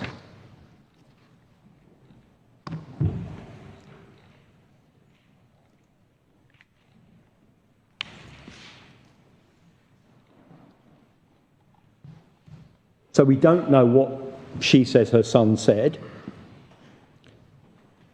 Was her son threatened? And one has the forewoman saying, I discussed this in private with this juror. So at the moment you're at 4079. 079. Sorry, the ending of the questioning, which is just the prior reference I gave, that's 4075, just so you've got the reference.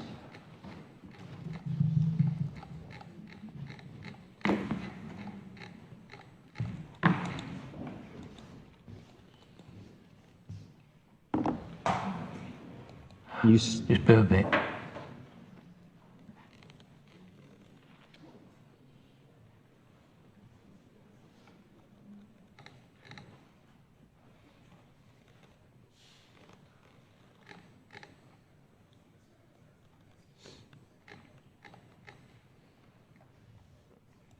Thank you.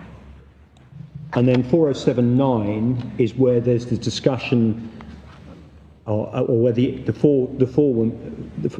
forewoman between lines 6 and 20, particularly 15 to 20, she describes how she becomes aware of this.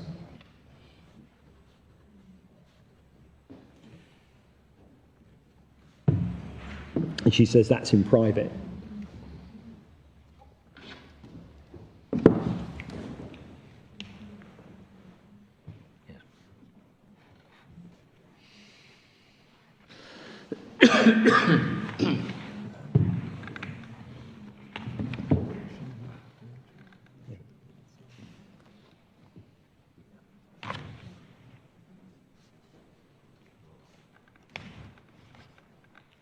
So what do you say should have happened, ideally?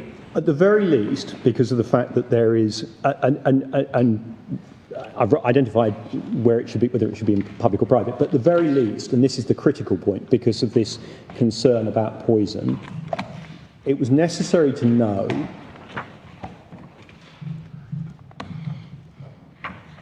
whether the juror who was going to be discharged had spoken about this incident to anyone else other than the forewoman, and if so, what she had said, and in particular, whether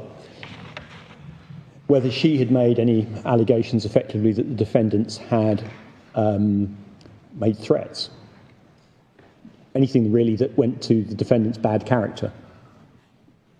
There wasn't any suggestion, was there, that they had made threats? Well, the problem was, if you go back, it's why I was drawing attention to... They were simply on remand in the same facility as her son. Well, it's a bit more complicated than that, my lord. If you go back to 4075, which is what I drew attention to... Yes, I've read it. She was obviously in a very emotional state and she was worried about her son. But it's a bit more than that. In paragraph, if you look at line 5, yeah. Her son says that Kartel, who's one of the defendants, said to him, if... ... Then Kartel said to him, if he... ... Then it gets stopped. So there is... She is saying... I'm sorry, where are you reading? top of 4075.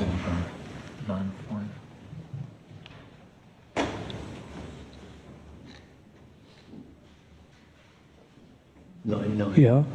Line 9, yes, line, No. yes, 9 is, yes. Yes. Right. So she is saying one of the defendants approaches my son and tells him, and we don't know what he tells, what her son is told, because at that stage the questioning stops. Yeah. So that is in the context of her saying, I don't feel my son is safe. So the question is, in one sense, what is her son told? Is that the basis on which she thinks her son isn't safe? Well, thinking for myself, I thought it was pretty clear from 14 to 17, where she says, Your Honour, the only thing I'm concerned about is my son's safety. They are there, he is there. They know him. And in particular, one of the defendants was on the same block. Well, my Lord, I don't want to spend too long on this, but that's got to be viewed in context. The question is, why does she think there's an issue with safety? Well, it's pretty obvious, isn't it? Well, there are not entirely, in the sense that she's trying to recount something that her son is told, but she can't do it. I mean, so whether that is part of the reason why there's a concern about safety. But my Lord, I don't, if you're not with, but my Lord, we would submit that the critical thing here is that the forewoman is certainly told something about it. She gives some evidence about it. The question, you need to know, in one sense, whether there's a threat because she told that. But more importantly, in one sense, there is also others who may have been told, because on So there was speculation that there may have been a threat and that the juror may have told the foreman about such a threat. Well, my Lord,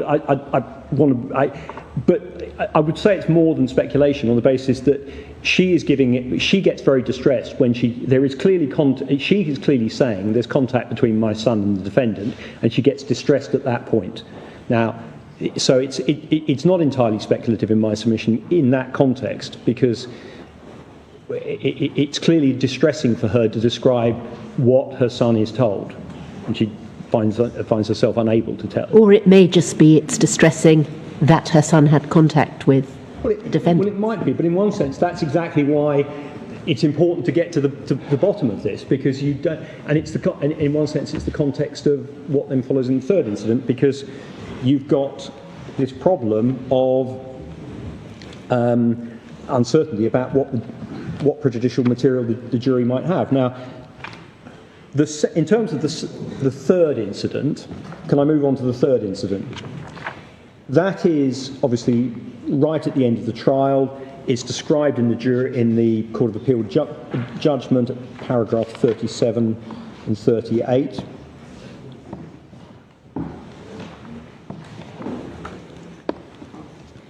Now, the context of it, and one shouldn't lose sight of it, is that we now know that one member of the jury, consistent with what was being said at the time, was subsequently convicted of perverting the course of justice. Attempting. Attempting. Sorry, yes, attempting. Because of the attempt, and yet, if this trial was going to proceed to a verdict, he couldn't be discharged because it's quite clear you couldn't. You have to. You couldn't lose one more juror under Jamaican law. Now, again, the issue was raised in chambers. It was raised by the forewoman who was questioned by the judge. Now, it's important to recognise, in one sense, what she says, that some of the detail of what she says. Oh, in fact, looking at this, we're told at the top of 4074 by the witness what this defendant said to the juror's son. Line 2, saw him and see him mother a juror. Well, but what happens at 4075, it goes beyond that, because there is, the language used was, which is what causes her to get upset, was he was saying if. That has, I mean, that's the start in one sense of a threat. That's why we're raising it, because there seems to be a suggestion that if something happens, something else will happen. Right. So, and that's what she can't, and that's, as I say, the reality is that the judge could not be aware of what she in particular had said to other jurors. Turning then to, well, I've already gone to the third incident, and paragraph 37 onwards of the Court of Appeals judgment, page 5787, made the point, I think, already that, of course, one needs to recognise that ultimately the reason why this became an issue in part was because you couldn't discharge a further juror. It was raised again in chambers in the absence of the appellants. It was done by questioning the forewoman. She, at 5168, indicated that she effectively had contact with the other jurors, and to use her language,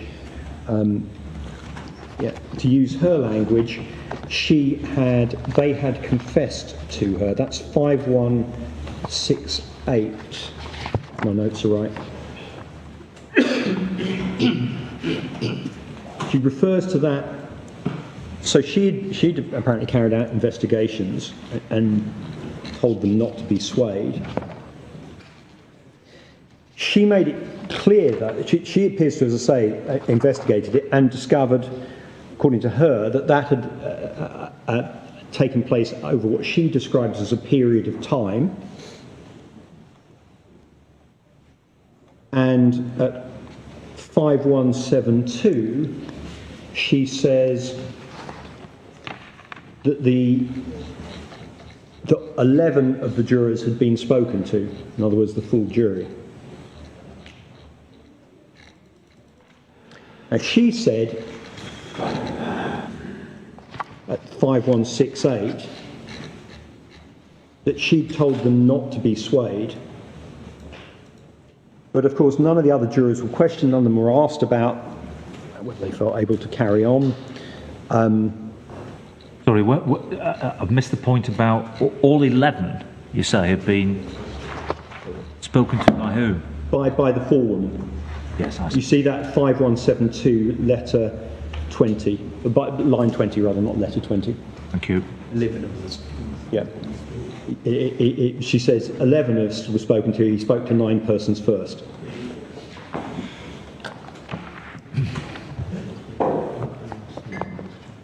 I mean, on the face of it, that would include the. I was going to say, that must include juror 11? So it must have happened before juror 11 was discharged. Well, on the face of on the face of what she said. On the face of what she says, and of course she talks about. I've indicated already. She talks about over a period of time. So the implication seems to be that this was not something that had happened that day, effectively. But obviously, because there's no questioning of the jurors, one doesn't have very much detail. Well, one doesn't have any detail about that. Individual jurors aren't asked, for example, how long they've been sitting on this. Now, nothing in the evidence is said, and this is important in our submission, about the source of the bribe. The judge may have assumed that the defendants were involved, or some of the defendants were involved, but there is no evidence of the source of the bribe. That it's speculation to suggest that the defendants were, or any particular defendant, perhaps in one sense more importantly, because each defendant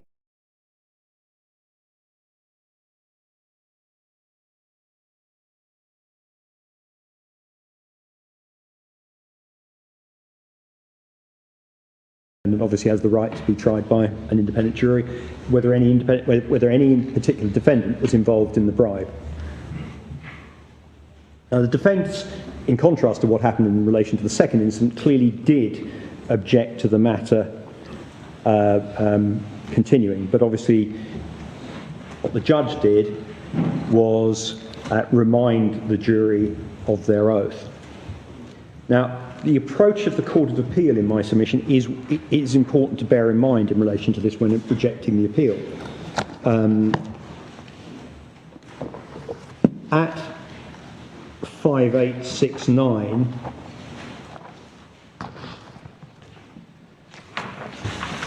paragraph 238,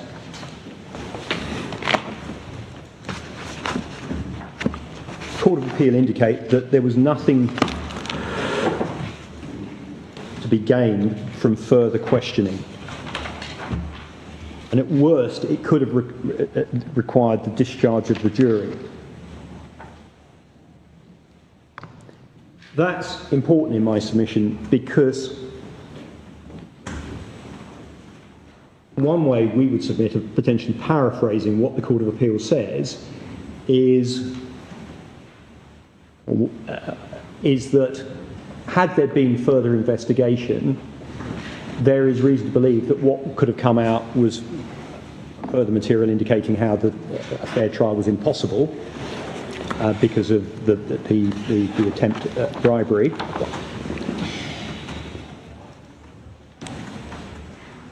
And that, we submit, if one's looking at the fair-minded bystander approach, cannot be right in our submission, because if there is uncertainty about what will come out, and there is reason to believe that what will come out demonstrates that there is a lack of independence, then the fair-minded bystander would, in our submission, be bound to say, well, in those circumstances, there has to be a real risk that there was bias, because who knows what the answers would have been. They may have been the ones that the Court of Appeal feared.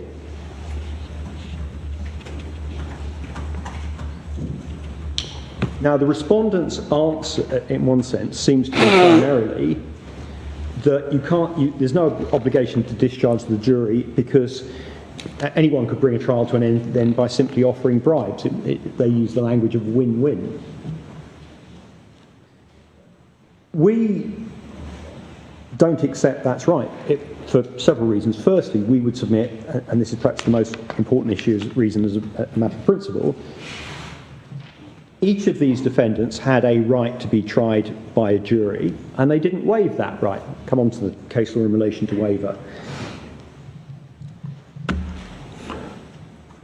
In those circumstances, there is no basis, essentially, for denying them that right. But secondly, in our submission, which is equally important, and it goes back in one sense to the case law I was taking you to earlier about constitutional breaches, it makes assumptions which in our submission can't be made good in the absence, in particular, of any investigation by the judge as to any further investigation by the judge as to the way in which the bribes were offered, etc., because it assumes each of the defendants was involved in this in circumstances where there's simply no evidence of that.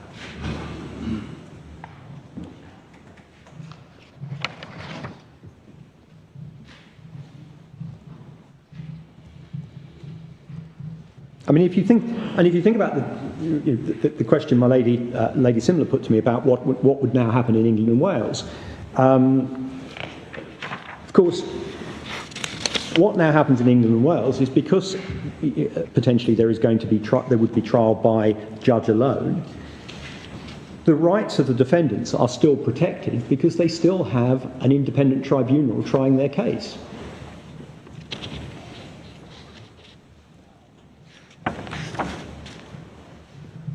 Now, we say that the way to approach what happened is to focus on the case law regarding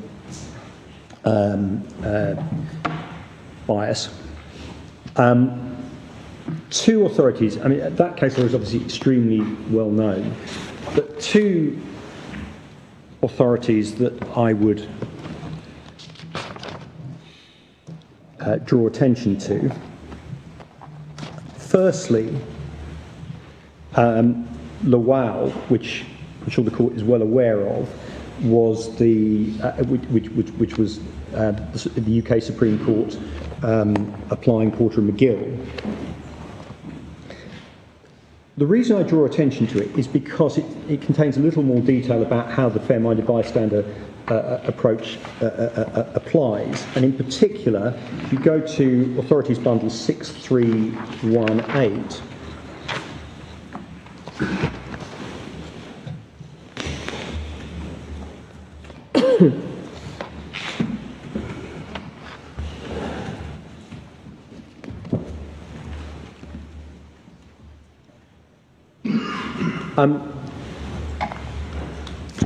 two points I make about it is, having set out the well-known fair-minded bystander test, the Supreme Court, by letter C, makes it clear that public perception is key.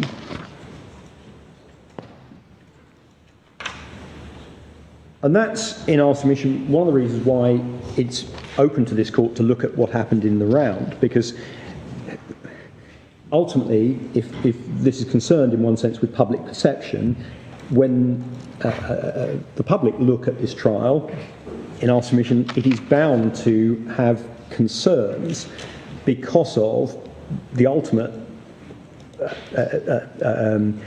extent of the departures, essentially, from what is generally regarded as fair practice. The other point that we'd make is that in paragraph 15, the point is made that the fair-minded bystander doesn't come to this issue with a clean slate. They can look at analogous situations, etc., and rules in other contexts. And that's important in our submission because it does mean we can make reference to things like the bench book. The other authority that we draw attention to, which is an application of the fair-minded bystander test in the context of a jury, is the Brown judgment at 6330 of the Authorities Bundle.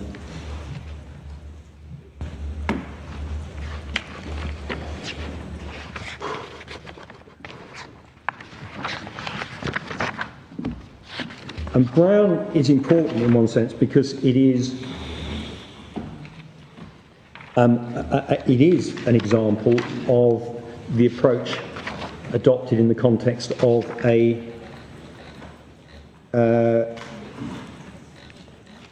bribery case. Now, the reason why I particularly focus on that is that if you go to paragraph 38 at the bottom of 6330, halfway through it, you see the court applying the fair-minded bystander test, but then, and this is the important thing, dealing with, and this deals with the argument the Crown put essentially about the defendants being, or the appellants being, the author of their own misfortune.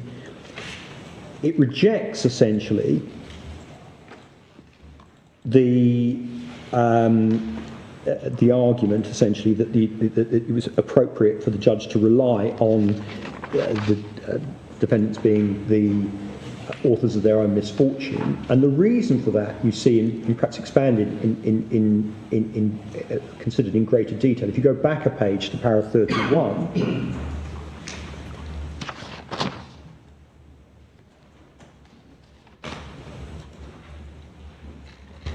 Is that for that approach to apply,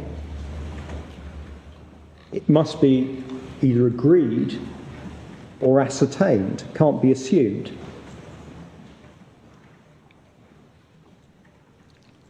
What the prosecution are essentially doing is asking you to assume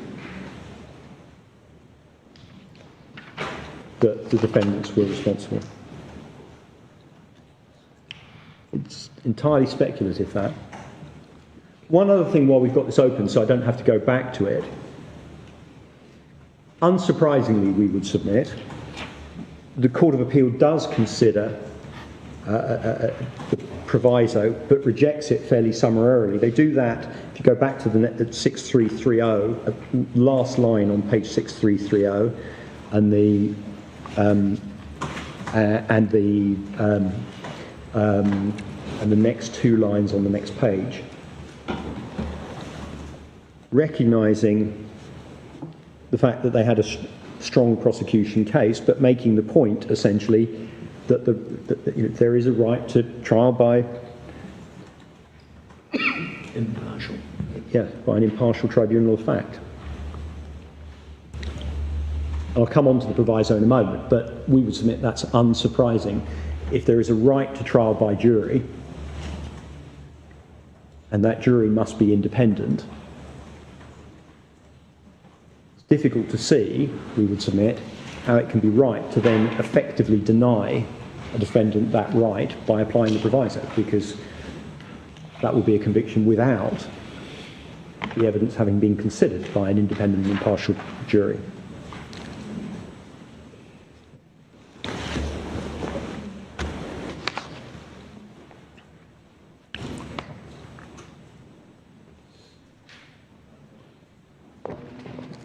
Now, the Jamaican bench book is, first, given what I made about the point I made about Lowell, is perhaps the starting point, and that's at 6790. And as I've already indicated, I accept this postdates the trial, but as I've said, it on the face of it, given its reference, given it extensively references earlier case law, is not on the face of it intended to be some sort of revolutionary approach to fair trials. It is intended, we would submit, to be a consolidation in one place of learning from both Jamaica and England and Wales. A lot of it is in fact from England and Wales. Just before we leave the authorities, I'm surprised you've not taken us to Putnam. I will take you to Putnam. All I was doing was to put in context. I wanted to, the structure, I should have perhaps explained the structure of my argument. The way in which I was structuring the argument was to look at the general test, the fair-minded bystander test, to set that as context, then go to some of the relevant practice directions, then go to the more specific case law, and I was going to come to Putnam at that point. So, my Lord, Putnam is obviously perhaps of particular importance. It's obviously where I've made repeated reference to the spread of poison, and that's where I think it's Putnam from memory where that language of spread of poison comes from. That's obviously of key importance.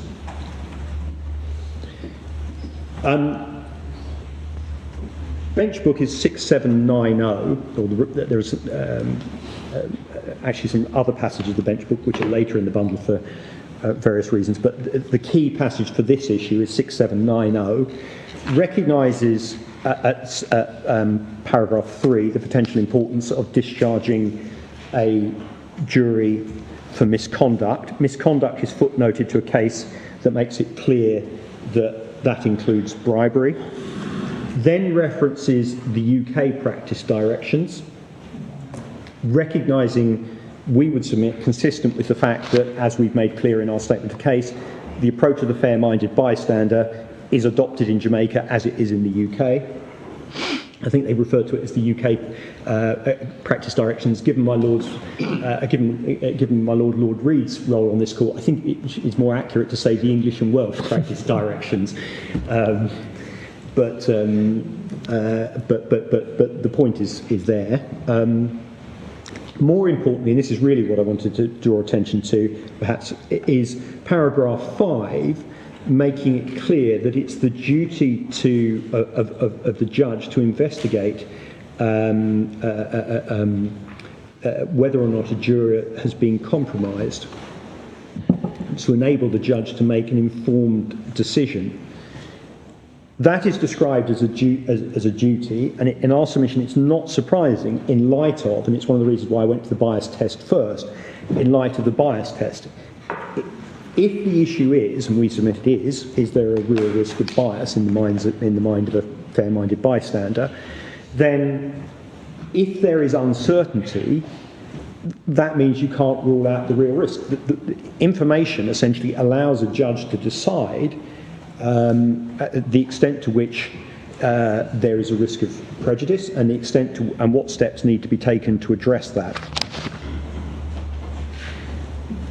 It makes it clear also that if jurors are discharged, they are entitled to an explanation.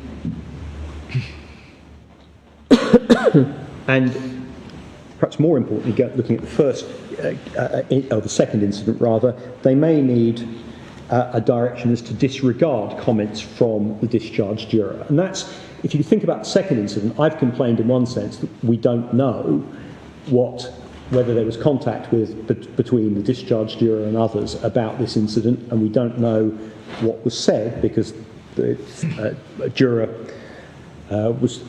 questioning of the juror stopped before she described the incident at the prison. Arguably, at least one way of doing that, which might have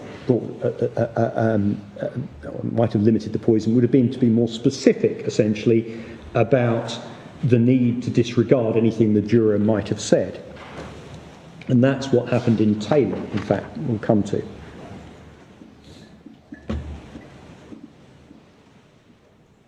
The bench book goes on to recognise, essentially, that misconduct may require the whole jury to be discharged before verdict. It doesn't say very much about the circumstances, but certainly recognises that that is one way of potentially dealing with the issue of jury misconduct. So that, in our submission, is, in one sense, the Jamaican guidance. As I say, I accept it post-dates, but it's meant to reflect Jamaican practice.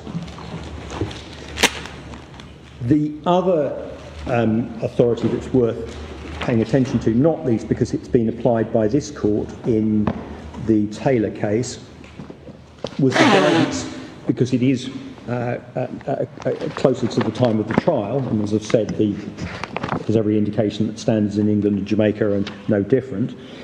There is the guidance issued by the President of the Queen's Bench Division, Sir John Thomas, as he then was, in 2012, and that's at 8161 of the bundle.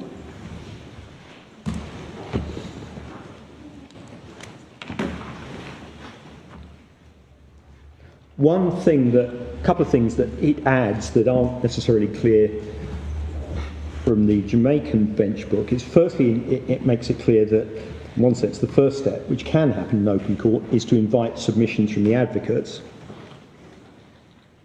Secondly, probably more importantly, it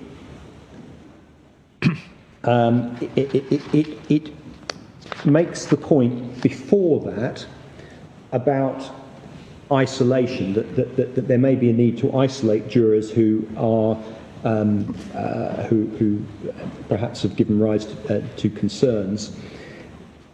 The reason I draw attention to that is not because it necessarily was clear that by the time the problems arose in this case, isolation would have made any difference, particularly in relation to the third incident. Obviously, on the forewoman's evidence, everyone in the jury knew that one of their members was trying to bribe them. The reason I draw attention to that is that if one thinks about the underlying purpose of that, it links to the point that's made in Putnam about the importance of isolating the poison.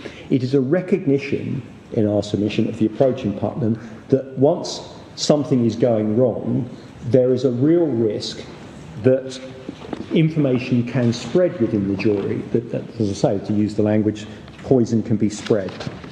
I mean, on one view, you don't even need to go that far. I mean, if the judge was satisfied that one juror was trying to bribe others, Yes. then it would follow that that juror was not performing his duties as a juror properly, as giving an impartial verdict based on the evidence, and therefore should no longer continue to serve.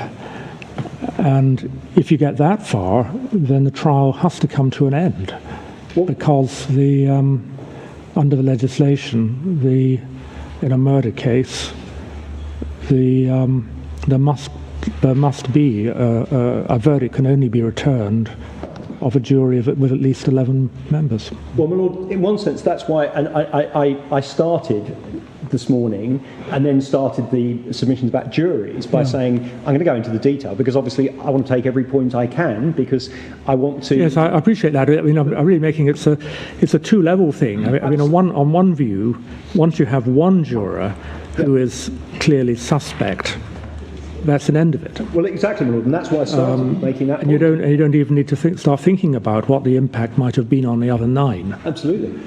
But I appreciate that's a further argument that can be developed. Absolutely, but my lord, I deliberately started with that point because in one sense it is really important not to lose. And of course, my lord used the language of suspicion.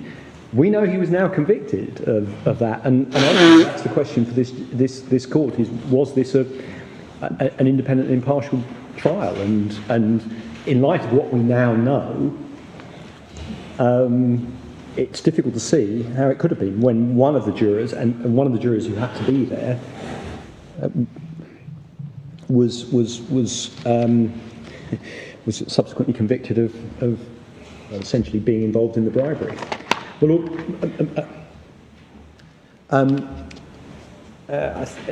I said I'd take you, my lords, to Putnam, and I will now, if I may.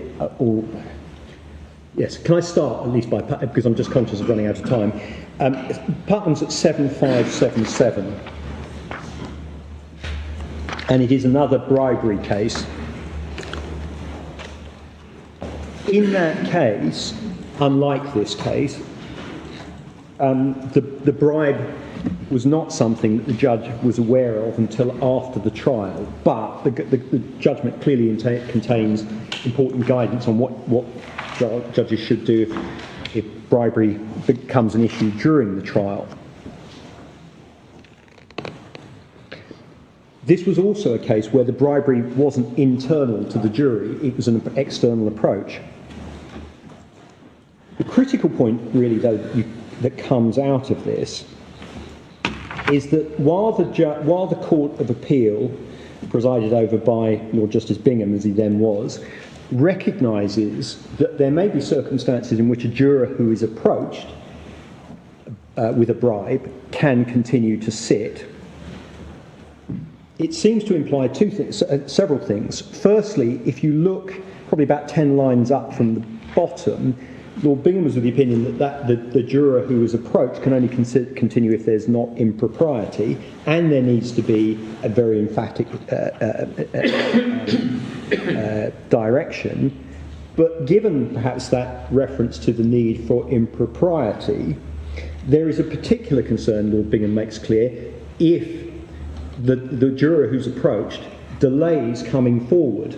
And you see that at the bottom of page 758, that paragraph and the whole of that paragraph, because the concern is... Sorry, 758. Sorry, 7578. It's the last 2 lines, and then the paragraph goes over the next page. Right. And what Lord Bingham seems to be saying in those two, in that passage, is that if there's delay in a juror coming forward, that raises 2 very important questions. Firstly, is that juror failing to comply with their duty because they're not drawing attention to the bribe? And secondly, the longer the problem continues, the more there is a risk that the bribe will have unconsciously influenced.